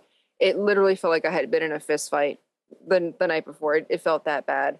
I don't know what that was from, but shoulder pain and like hip pain and just achy, just strange aches and pains that I didn't normally get. That's the thing. It's muscle soreness or like bruising soreness that indicates you're in some kind of a fight or you're fighting off restraints, something like that. Yeah. Yeah, I've had that. Especially when you can't explain at all, based on the previous day's activities, what might have caused it. Yeah, I've had some pretty bad bruises myself. These really thin, like razor sharp scratches on my cheeks. I've had that. Actually, one time when I was 12, I was dumb enough to look out towards the sky and say, "Hey, if you guys are out there, give me a sign." Oh That no. was a bad move. Invite them. Yes, don't ever do that. Don't ever do that. That night I had a dream fragment of an abduction that happened earlier in the night. And in the dream, I was on an airplane surrounded by these white-faced people with like these little black eyes. And I felt the plane really accelerating and I could feel the force of acceleration in there. And I woke up from that. I looked in the mirror and I had this thin hairline scar on my forehead going into my hairline, actually. And for the following years after that, I had a number of negative gray activities in my life, all because I called out to him one night and invited them in because I didn't know better. Because that's when I was first getting into the whole alien subject and I was reading a lot of books on them. And I swallowed the disinformation, the idea that they're our friends and Yeah. good things can happen if you invite them in. But that's not the case. And it took a long time for me to kick him out as much as possible from my life. All right. So, yeah, so aside from scars and scratches and scoop marks and bruises and soreness and so on, the other one is you wake up and throughout the day, your mind just feels totally fried. Like you've really been put through the ringer while you're asleep. Yeah. That happens quite frequently. I hate to admit it. I don't want to chime in on all of these, but I always thought it was just I was under a lot of stress. I always attributed all of these things to stress, being under too much stress and, you know, too much anxiety because I'm a very anxious person, and some of it may very well be, but I mean, it's so severe. Like, I mean, it's toned down quite a bit. But there was a like I said about 8 months straight where I was very just exhausted. I was hitting my breaking point. And I think I was probably just being abducted a lot at that time. I just wanted to ask real quickly, like, where were the bruises at on you, if you don't mind me asking? Well, most of them tended to be on my legs. Okay.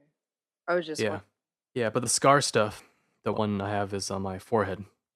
Yeah, it's important to document like all of that, and I have to constantly remind myself that when something like that happens, that as a pain it can be, to have to document these things, it's important to do it. You seem pretty well organized with everything, so it's probably not a problem for you to document something like that. No, I mean, I have one of those weekly planners, so it's got like 3 days on the left and 4 days on the right, including the weekends. And I just use that to document what happens. And the reason why I do that is because, to not only to notice certain patterns so that I can predict in the future when something might happen, but also to give myself confidence. Like, for instance, if I have a bunch of pre-abduction signs and post-abduction signs, and I might have like something slightly anomalous on my recorder, then the more certain I am that something did occur, the more confident I can be in doing something about it. Yeah, it always seems for me that like when I do dismiss certain things, I will remember it like maybe or 6 months to a year later, and I'll wish I had documented it because it will make sense later on why it Hmm. happened. And I always end up just feeling really disappointed in myself for not documenting it.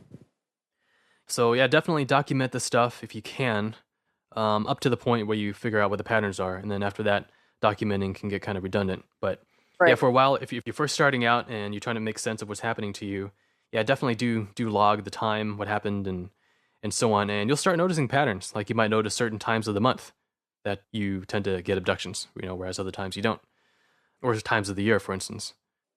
Like when I know that I had the one abduction experience, visitation or whatever you want to call it, March of 2007, and I actually like have the date written down and everything. And 1 year later to the day, I tried to record, thinking that just because it's the 1 year to the day that it happened, that they'll be back, and nothing happened, of course. So For me and some other people, there does seem to be a monthly or calendar related pattern to certain experiences. yeah, So so once you document them for a couple months, then you can finally be on to what the pattern might actually be, and yeah, therefore you can see, because it's very difficult being 100% alert 100% of the time. But if you can figure out the pattern, then you can kind of divvy up your resources to concentrate it more on certain times of the month than other times, and therefore head them off if they are indeed acting according to a certain schedule or pattern. Actually, this is especially true for military type abductions because human military, they use a human calendar system, and they have limited resources. So if they've got 1,000 or 10,000 people that they have to deal with, it's going to be on a regular schedule. They're not going to be as flexible in who they pick up when. on that schedule that helps us figure it out. Yeah, right. Yeah, and then even alien stuff that can also happen on a schedule according to your biological cycles, and also according to certain cycles that pertain to your subtle energy body, like your etheric body or your astral body. In occultism, the astral body, it fluctuates roughly on a 30-day cycle. So, and it has to do with like how strong your psychic abilities are. I mean, unless you are like a good psychic and then they're on all the time, but otherwise they fluctuate up and down, kind of like the tide. So, aliens, they might want to pick you up only when the tide is peaking, so that they can use you for certain tasks, or maybe make you more susceptible to telepathic forms of programming, for instance. That's another reason why alien abductions can also happen on cycles. It might not pertain to the human calendar system, but to natural etheric or astral type cycles that might be occurring. Yeah, well, that makes sense. Okay, yes, and another symptom of having had an abduction is that you go to bed with one mindset. You're enthusiastic about some book you're reading or some project or some new correspondence. You go to sleep, you have some weird dreams. Next day you wake up and that thing has totally been shut down. Okay? Now you feel an aversion towards it. You don't know why. You don't know why you no longer feel like pursuing it, but you went to bed with one mindset and you woke up with another. And that's one of the pretty telling indicators that something was done during the night that changed your behavior. Yeah, so if you wake up in the morning or in the afternoon, whenever you wake up, pay attention to how you feel about certain things and how it compares to how you were the night before. And if there's a very strong, like 180-degree shift from how it was before, then take a look at that. Really zoom in on that and try to figure out whether your new mindset is for the better, or if there's something kind of dangerous about it. All right. So aside from that, you might also have residual psychic abilities upon awakening, and throughout the day. If you had an encounter with aliens, um, some of their psychic energy field, it bleeds over into you, and it starts jacking yours up as well. And also, they do this in order to make you more telepathic so that they can communicate with you and back and forth. Well, when the abduction ends, a lot of times those psychic abilities, they don't shut down all the way. So you might find during the day after an abduction that you're a little bit better at mind reading than you used to be, or and so on. And you might also have like a spacey headed kind of feeling, which kind of ties into the fried mind feeling. Whole point being that it's a change from your usual pattern. Okay, anytime you have anomalies or discontinuities like this, these are the things you have to pay attention to. Yeah, so pay attention to the signs and symptoms. Yep, signs and symptoms of things that are out of the ordinary and that are discontinuous from what you were before. Okay, be it your mindset, your train of thought, your behaviors, your opinions regarding certain things. Like maybe you're pondering some decision, and everything's going great, and one day you wake up and for no logical reason, and I emphasize logic because everything that's done to you as far as alien manipulations go, they're based on circumventing your reason and your logic. Okay, so these impulses that you get as a result of certain abductions or nighttime visitations, they will always lead to irrational compulsions. So you have to be aware of yourself and not just go along with these. Yeah. And then that goes back to that's how you know when you're on the right track is when there's no rhyme or reason for you not to go forward on a project or writing a book or going to do a lecture, and then all of a sudden you have this big aversion happen, and you don't know why you're feeling that way. That's typically a good sign then that you should just move forward with it, right? Yeah. The more sudden it is, because we have intuition as well, right? That can alert us to if something's not a good idea. But intuition, it tends to be there at the very beginning. Right. Okay. Yeah, it tends to be there at the very beginning, and it's only after you try to reason your way out of it, try to rationalize it to yourself, that you kind of squelch that down and then go along with it. And so intuition is different from this alien programming in the sense that the alien stuff, it happens very suddenly and discontinuously from what you were before. Yeah, it's like exactly how you just said. You just go to bed feeling really good about the project or whatever you're about to, start doing the next day, and then all of a sudden it's I don't really feel like doing that, don't want to do it, don't really like the thought of doing it. Yeah, and you can't really figure out why either. It's not like, oh, wait a minute, I realize it's not going to work because blah blah blah blah blah, right? It's just it's a feeling that's there first, and then that then tries to get you to rationalize that feeling and go along with it. So that's how you know it's a foreign installation in your subconscious that you have to watch out for.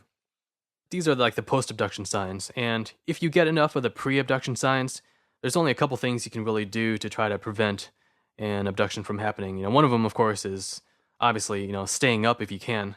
And I remember back in Florida, just loading up on Red Bulls and little canned Frappuccino things, trying to stay up through the night. And you would think that aliens, they can just abduct you during the afternoon after you go back to sleep, but sometimes they're on a schedule. Sometimes conditions aren't optimal. Sometimes they really need you during certain times. So if you get enough indicators and if you have the time and you really feel like heading it off, the surest way of doing it, of course, is staying up. Another way is having someone watch over you if they're available, but not everyone has someone to watch over them. The other method that I mentioned is the whole tape recorder and the trail cam method, and that works simply as a deterrent. It might not 100% prevent an abduction. I mean, the trail camera might glitch or break down, or like in my case, webcam, the computer shut down 6 times due to the power outage. But even though you don't capture anything, the glitch in itself tells you that something tried to happen. Right. And that then in itself constitutes proof, which then convinces you, hey, wait a minute, something happened. I now should be very careful about any of the post-abduction leftovers that I need to take care of. Now, another method is to call out to what you perceive as divine forces and actually ask for divine protection, because some of these positive forces, they respect free will, and unless your own free will is being just completely obliterated by some alien group that's crossing the line, if it doesn't go that far, then a lot of times these positive groups, they might stay back because you haven't really asked for it. So you can earnestly reach out to what you perceive as divine forces, and they can help you too. A lot of times, you can ask them to watch over you while you sleep.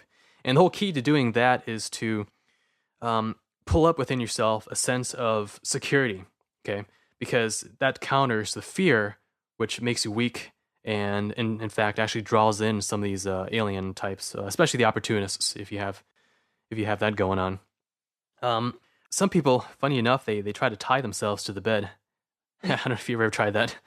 No, Okay, and I haven't really tried it myself either, but if I were to do it, I would use zip ties that I have to cut, and like put one zip tie on the bed, have a little rope going from it, and like another small zip tie on my wrist, and I'd have to cut it each morning so that if I wake up and all of a sudden it's cut, then I know that during the night something happened. Most likely me being telepathically told to cut it and therefore go somewhere. But the whole point being that these little things like tying yourself to the bed, mostly it's just a symbolic gesture of your resistance, which in borderline cases is good, actually good enough to prevent an abduction. If the abduction only proceeds because you're allowing it. So sometimes these things are symbolic forms of resistance, and it cuts down on how many abductions you can have, simply because, there could be a positive group that is looking out for you, but, they don't step in only because you're allowing it. So, I've actually thought about writing a message like on my chest or taping a note to myself. And I don't think that they would even care. I think they would just ignore it and just keep moving forward with what they had planned. It wouldn't affect them, I don't think. That's just how I feel. I mean, I have heard of incidents where people have actually like duct taped themselves to their bed, and allegedly for them, it did help. But I don't know if how I feel about that. If I feel that it would work, or I think I would be more afraid of having an emergency happen, like a fire, and yeah, right. and not being able to get out. I think that's probably would keep me from doing that. But if anything, I would probably just write a note or something that, you're not welcome to be doing this, and of course they won't care. But at least they can't then get away with saying, oh, well, she's totally open to it and she's asking for it. Yeah, she went willingly. No, I didn't. No, I mean, these symbolic gestures, they do make a difference in the long run, like in the big scheme of things. Even if strictly from a physical and technical standpoint, they're completely ineffectual. Now, here's a big question.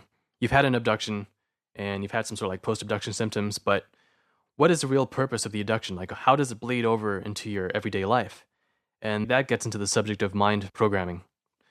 Mind programming, what it is, it's the installation of post-hypnotic commands in your subconscious that gets you to perceive the world in a certain way, or do something at a certain time, or feel a certain way about something in an irrational manner.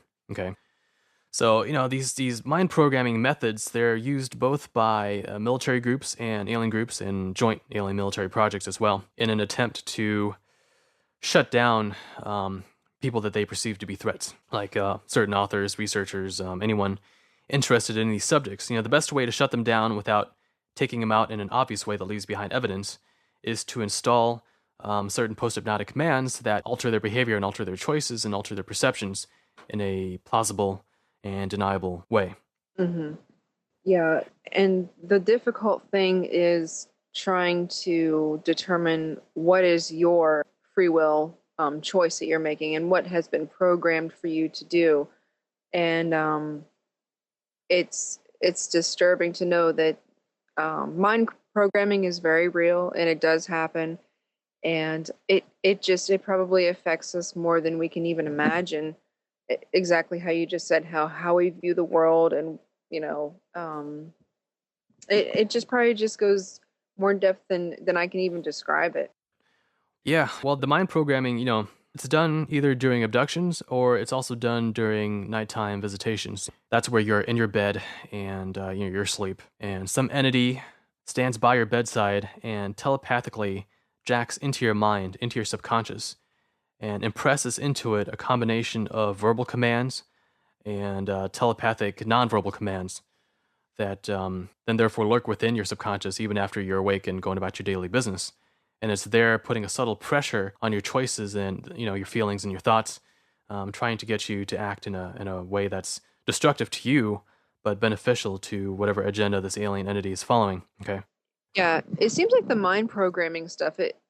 I guess it would be that typically the negative feelings, the negative emotions, negative behaviors are good indicators of mind programming. Anything that's like in the notes here where it says the superiority, the ego, I'm better than you type attitude. And Yeah, it depends if they want to recruit you or destroy you. Okay, if they want to recruit you, then they're going to give you, fantasy backstories that play up their importance in the universe and play up your importance in their plans.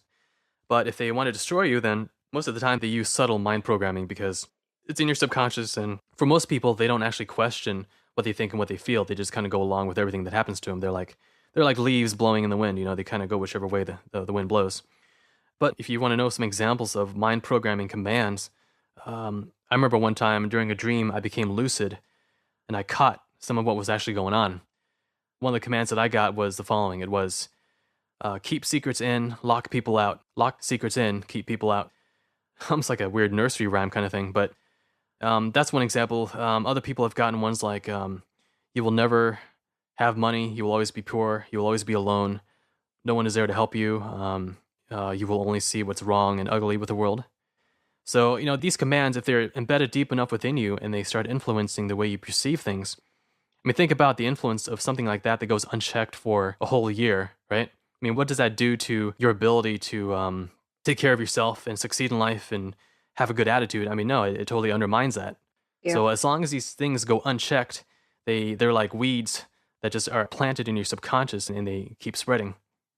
Oh, it's just sickening to think that there's beings out there that would just do that, and it's so sad because it's like you think about how out of control our society is with drug and alcohol abuse, and how a lot of that is probably the mind control programs being implemented to self-destruct. I mean, what easier way to make somebody self-destruct is through those negative ways of thinking, those negative behaviors, and the suicides and everything like that. It's just terrible.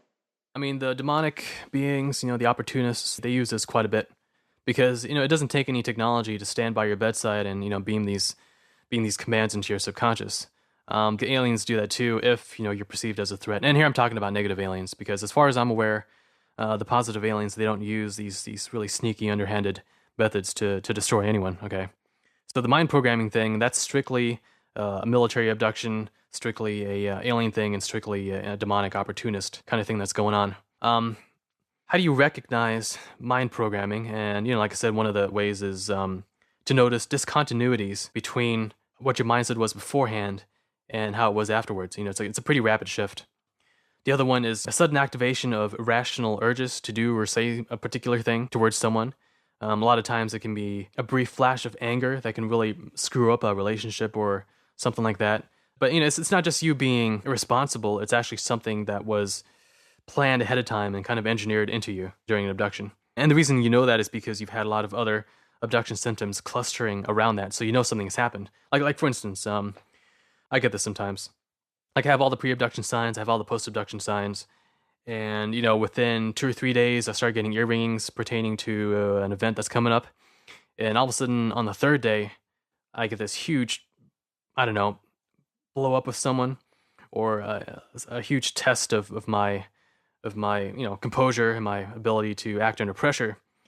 And I noticed during that time that I've got something like a foreign kind of pressure, be it like a post-hypnotic command, or also live telepathic persuasion that happens quite a bit too, converging all together upon that moment to get me to act in a very self-destructive and like a harmful manner. But because I'm aware of it, I can nip that in the bud, and therefore things turn out fine. But the whole point being that these abductions, a lot of times, they tend to precede such disturbances in my life by about 2 or 3 days, and based on everything that I can tell about those abductions, they had the purpose of mind programming in order to set the stage to make the event turn out in a way that's beneficial to them and destructive to myself. Yeah. And it's something that I try to pay attention to that I probably don't pay enough attention to is an event that you just described where there's a severe personality blow up between a couple people, and whether it's family or friends, I've learned to step back away from that and look at everything and say, wow, this situation is actually pretty insignificant. What this person is upset about or what I'm upset about right now does not matter. It's very, very, very trivial. So why do I feel so passionate about it? Why do I feel so upset about it? Why is it getting to me this way? So Mm-hmm. it's so hard to do that when you're in a heated moment and your emotions are running high, and it's really hard to just stop and really look at it. But if you have enough experience with it, then when to, just like you said, just take a pause and just really look at it and diffuse the situation. Of course, blow-ups happen all the time, right? But it's when they happen with really precise timing and with really precise outcomes that it wasn't just a simple misunderstanding. Like for instance, you might have a network of UFO researchers, or you might have 2 people, each of them with critical pieces of the puzzle that need to come together to exchange information and therefore figure out a pretty good portion of the alien agenda and get it out there. Well, anytime you have a network like that, or even like a forum where you've got a key group of people giving out really good information and everyone's learning and people are figuring things out. Um, it's very easy for certain alien forces to use abduction and mind programming or simple telepathic persuasion to play people against each other and to find out what are the weaknesses, what are the ideological points of differences between them, and then to zoom in on these differences and to just hammer away at them. Okay. Like I used to run the Noble Realms Forum from 2004 till 2008. It was interesting seeing sometimes how really elaborate blow up schemes were orchestrated by a seemingly external force to play people against each other and to basically try to bring the forum down, as quickly as possible. Um, in fact, one guy, after such an incident, he wrote me saying just how shaken up he was by how something had overcome him and how out of character he had suddenly acted. It scared him so much that he had to step away from the forum for a couple weeks just because he was so spooked at virtually being possessed by something else. So he could recognize that it wasn't him, it was something else that was taking over his thoughts and behavior. Yeah, precisely, because he's never done that before, and it was completely irrational. There's no reason for him to have done it. It's not like he already had an emotional weak spot or something like that, and someone just happened to push the wrong button. No, it was him being manipulated towards playing into a bigger orchestration that ended up, potentially doing the forum and me and everyone involved a lot of damage, as far as relations and future collaboration went. So for a lot of people, first of all, they don't realize it's happening, and even if they do realize it, they're not going to admit it just to save face. Or they just can't recognize it. There are still going to be those few people that just are not going to totally have the understanding that or just don't believe that their mind or their thoughts or their behaviors can be controlled by an outside force, either temporarily or whatever. And unfortunately, those types of people will take these sort of situations as their own thoughts and behaviors, and that's how the old method of conquering, divide and conquer. Right. The surest, quickest way to dissolve something is to just divide the people, conquer them, Yeah. and it works. Yeah. Be it a forum or a friendship or a network, there's always going to be someone who psychologically is the weakest link. And, be it aliens or negative spiritual entities like demons, they can sense who's weak and who's influenceable and who's programmable, and they will go after them, okay? And some of these people, they're going to be highly suggestible. They're not going to be aware of themselves. They're going to be easily used as like the fuse to a big pile of dynamite to blow everything up. Oh yeah, because my mind just went straight to this one piece of information is, have you ever been reading like an email or a text message and you've had to go back and reread that like 2 or 3 times because you swear you read something in there that it actually wasn't even in there when you read it the first time? And that kind of stuff freaks me out. It's creepy. It's only happened like a couple times, but I don't know if it was because I was tired, but there was a couple times where I was like reading emails or text messages and I have to go back and reread them because there was stuff written in there that really wasn't written in there. Yeah, I've had that, and I've also had the opposite, where you're trying to read something, but a particular sentence or a particular paragraph, even though it's written perfectly well, there's something in your mind blocking you from understanding, from like perceiving it. To say, yeah, mm-hmm. In fact, like one time I remember I was writing an article, and I came to a really important point that had to be written. And actually, this happened to me a couple times on forums as well. And right when I got towards writing it, it's like something jammed a wrench in the gears of my mind. It's like my mind shut down and it didn't want to proceed with putting it out there. It was like a really strong telepathic pressure trying to keep me from saying it. Some of the times it succeeds, but because I become aware that it's something external trying to keep me from saying it, I just kind of really, really grit my teeth. And I remember like literally my face was scrunched. I was trying to hammer out the words, trying to get it out there. And I did, but it was extremely difficult They're to do. exhausting us just to be able to communicate with each other, and that's part of I guess their ammunition against us is to exhaust us and keep us working harder at trying to figure all this out. And they figure that most of us will drop off and give up and not pursue this field, but people are becoming more aware of what's going on and understanding what's going on.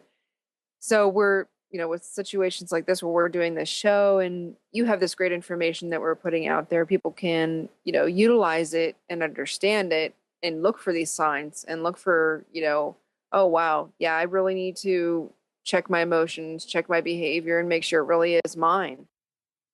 Yep, you have to observe yourself, and you have to know what's not natural to your mind. Like I said, the whole thing about discontinuities, thoughts that suddenly change direction, and you suddenly get an idea and an urge to do something. I mean, don't just go along with it.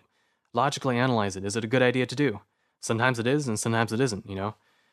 Right. So, and the only way you can tell is by logically analyzing it. Is there any way that this can really bite you if you were to go through with it, or is it worth a shot? And the more you do it, the more you recognize which the case may be.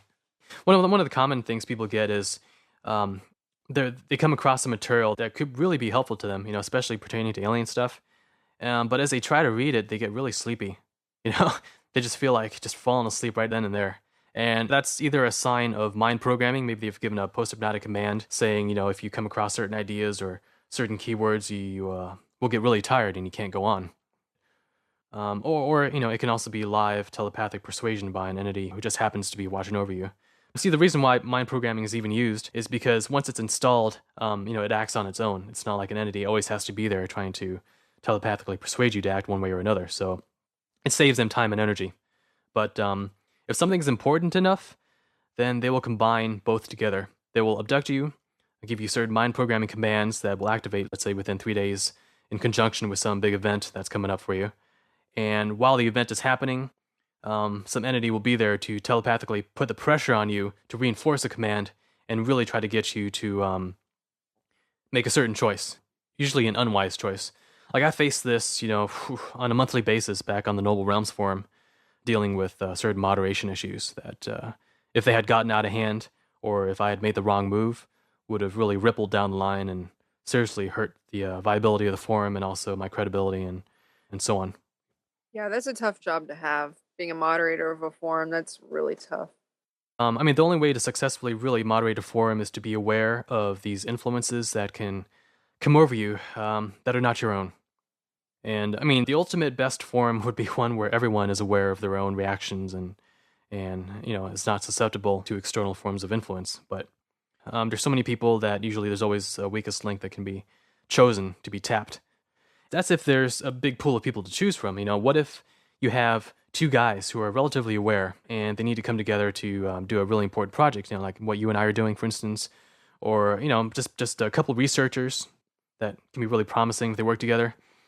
How do you split them apart if they are aware of this kind of stuff? Well, use a combination of mind programming and telepathic persuasion, but in a way that basically induces suspicions in one person, and the other person, you get them to do or say certain things that confirms those suspicions in the other. Okay, so it's like this, you create this kind of like a paranoid sham situation, right? So you create these misunderstandings and these false perceptions, and if it goes on for long enough, then, one person's going to start hating the other and will just break off the relation before, their project can ever come to fruition.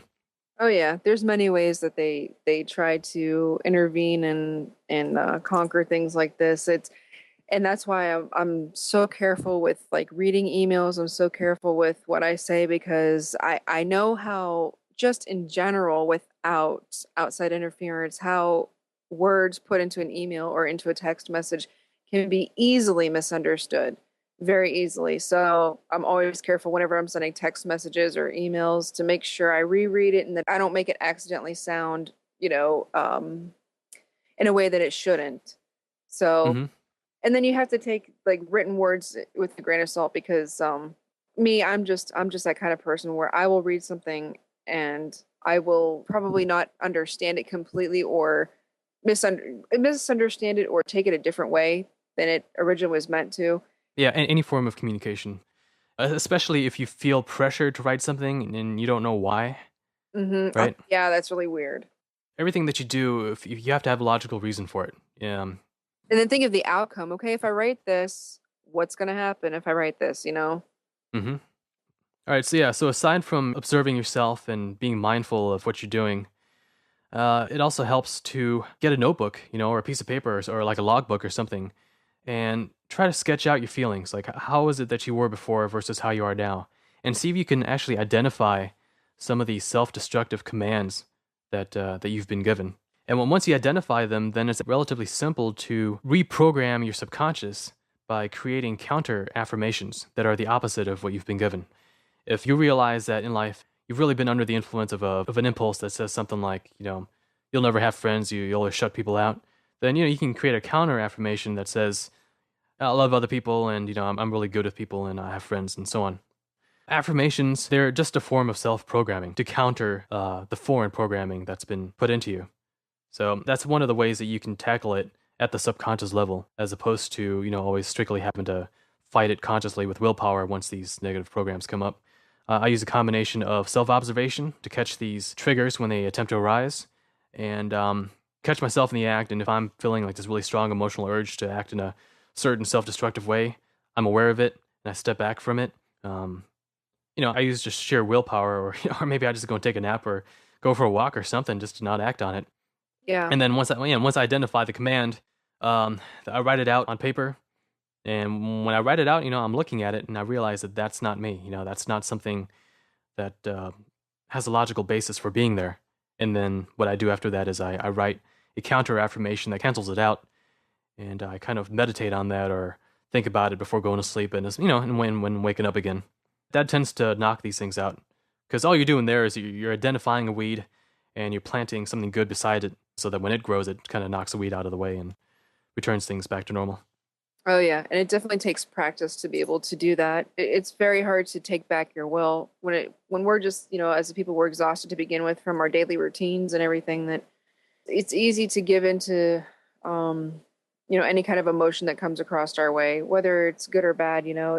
It's exhausting to analyze our feelings. We're not very good at doing that. We're very impulsive creatures. I mean, the one thing we have going for us is that no matter how much pressure they apply, the fact that they even have to resort to these subtle, sneaky mind programming methods and, subtle telepathic persuasion, it shows that they don't have the power to directly shut us down anytime they want, right? Yep. That does say a lot. And the fact that they show up at night, most of the time, and have to victimize us while we're asleep, it's just very, very, it's like a dirty way of fighting. It's not being fair. It's not fair to us. We can't defend ourselves when we're sleeping. And it's just, you look at that in itself, and it's just such a negative thing, knowing that we're victims in our own houses, in our own beds at night while we sleep. Yeah, definitely. If you always act on your habits and act blindly, you're going to be perfectly predictable. And that's when you shoot yourself in the foot and fall right into their trap. But if you are aware of yourself, your internal states, any irrational pressures that might happen, and you're aware of them and you externalize them and you fight them, then you're acting in a way that's extremely improbable. And so what that does is it makes you harder to see as far as your future probability spread is concerned. And therefore, you're less controllable too. That's good food for thought, for sure.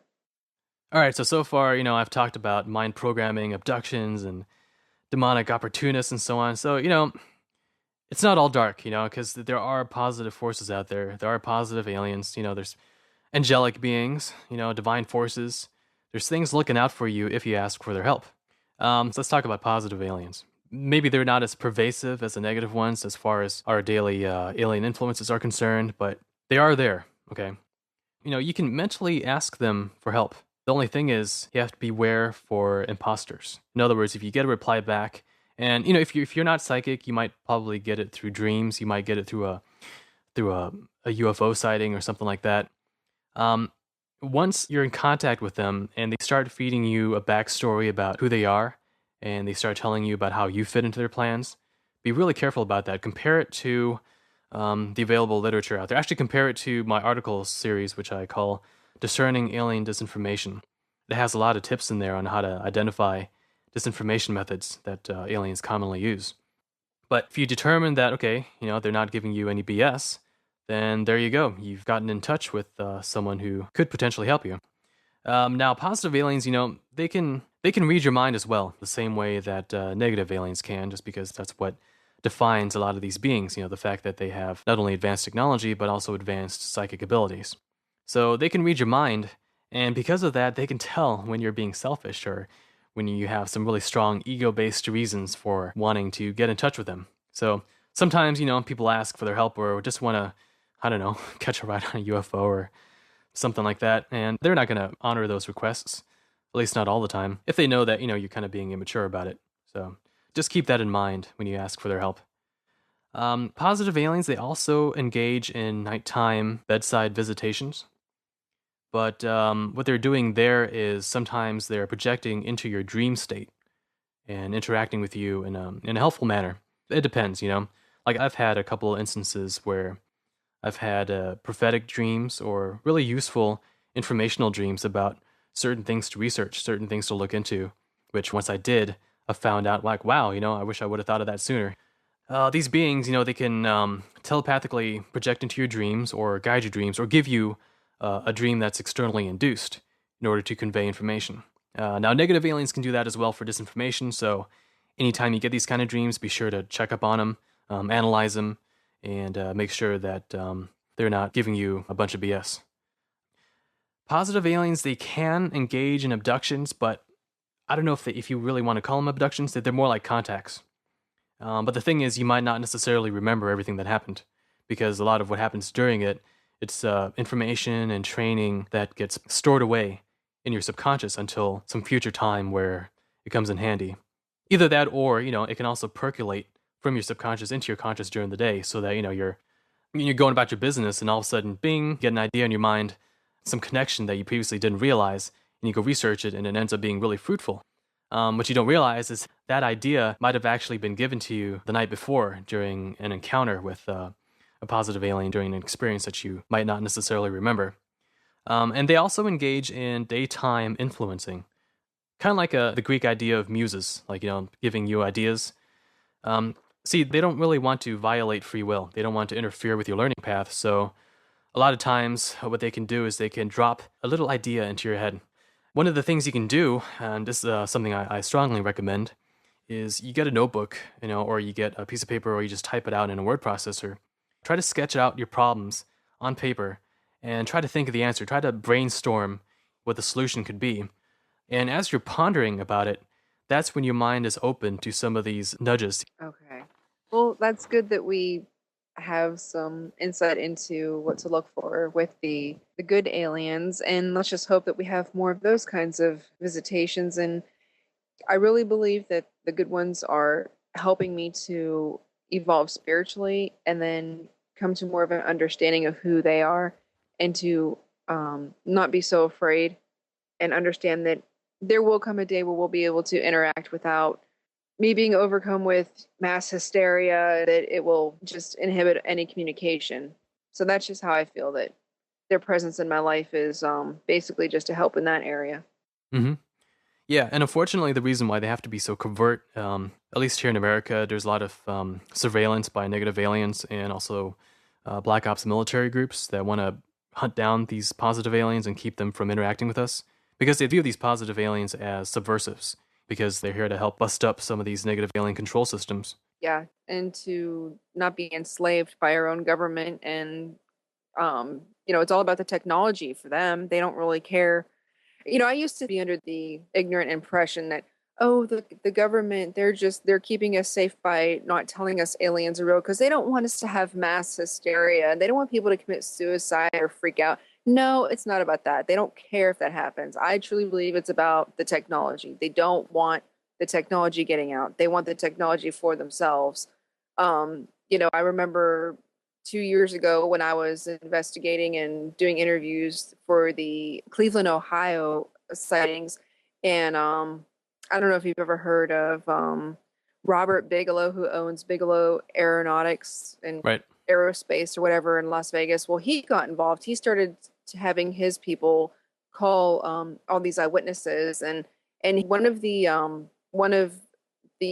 investigators who was contacting the eyewitnesses actually came out in an email and said, yeah, we're interested in this technology, the propulsion technology. And I was thinking to myself, wow, I mean, it just made me sick how people just can't wait to get their hands on this technology and patent it and make billions off of it. And they don't even care about meeting like these extraterrestrials and being more spiritually evolved and having peace, and it's all about the money and the technology and the power and the control, and we're still using gasoline, and yet our military is right now, we know they have these stealth aircraft that can hover silently and appear to be a UFO to other people and things like that, and it's just really sad. Yeah, it is. That's the system that these positive aliens have to contend with when they attempt to engage in contact with their human proxies here. Yeah. And that's why they also don't want us to remember all of our contacts with them, because then that would make us very obvious targets, and then it would give away a lot of their strategic information to their enemies. Yeah. I believe that too. I really do. Yeah, so, these positive aliens, they tend to stay in the background. And if you do get aliens pretending to be positive showing up and they say, hey, look, we're from the Ashtar Command and you're going to be our ambassador. And, you got to be really careful about that, especially when they're being that open about it. Because the true positive aliens, here's one way you can identify them. They rarely, if ever, identify who they really are and where they're from, what their names are, and so on, and all these little personal details. They try to be as anonymous as possible and be as hands-off as possible, not only to protect themselves, but also to protect you, and also to respect your free will and independence as much as possible. I mean, they truly follow the law of non-interference as much as they can.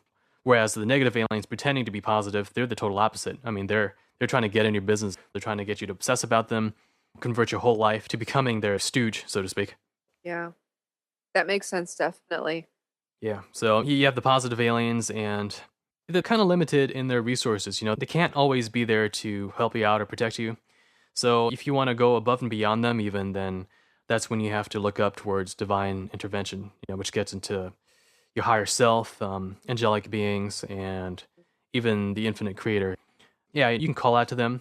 Make sure you do it not from a standpoint of a strong sense of victimhood, kind of collapsing in upon yourself in fear. Do it more with a sense of knowing that inside you are an infinite fragment of the infinite creator, that you're a spiritual being and that you're standing strong in that. And from that core, you're calling out to them, calling upon your spiritual brothers and sisters and asking for their assistance. So if you do it that way, then you're more on the level with them, and that's when they can help you out even more. So as far as divine intervention goes, it's very important what attitude you have towards it all. So make sure you keep your spiritual vibes up. Don't try to sink too much into depression if possible, because what that does is it actually fades you away more and more from their realm and from their ability to help you. And unfortunately, that's what mind programming attempts to do a lot of times, is induce a strong sense of depression and try to get you to be spiritually weakened, get you to have a really dark outlook on life and give up and so on. But if that's happening, you just have to keep in mind that even though things look dark and even though it doesn't look like there's anyone there to help you, that's not the case. I mean, that's programming. It's not the truth. And all you have to do is look within and, look for the goodness within yourself. Know that it's there, and know that positive forces are out there on standby, waiting to help you if you turn yourself around and connect as best as you can with them. Yeah, absolutely. Couldn't have said it better myself. That's awesome. That really is. I mean, that's we just have to remember we are spiritual beings, and to know when your heart's in the right place, when you're calling out for help from your fellow spiritual beings, that everything will work out perfectly for sure. I think that sometimes we can be overwhelmed with, oh, the bad guys seem to be the only ones showing up all the time. Why is this? But again, I think that the good guys are just as close to us. They're just kind of off in the wing, and when we need them the most, they show up. Exactly. Yeah, I mean, the fact is, we're still here. That says a lot. Yeah, definitely.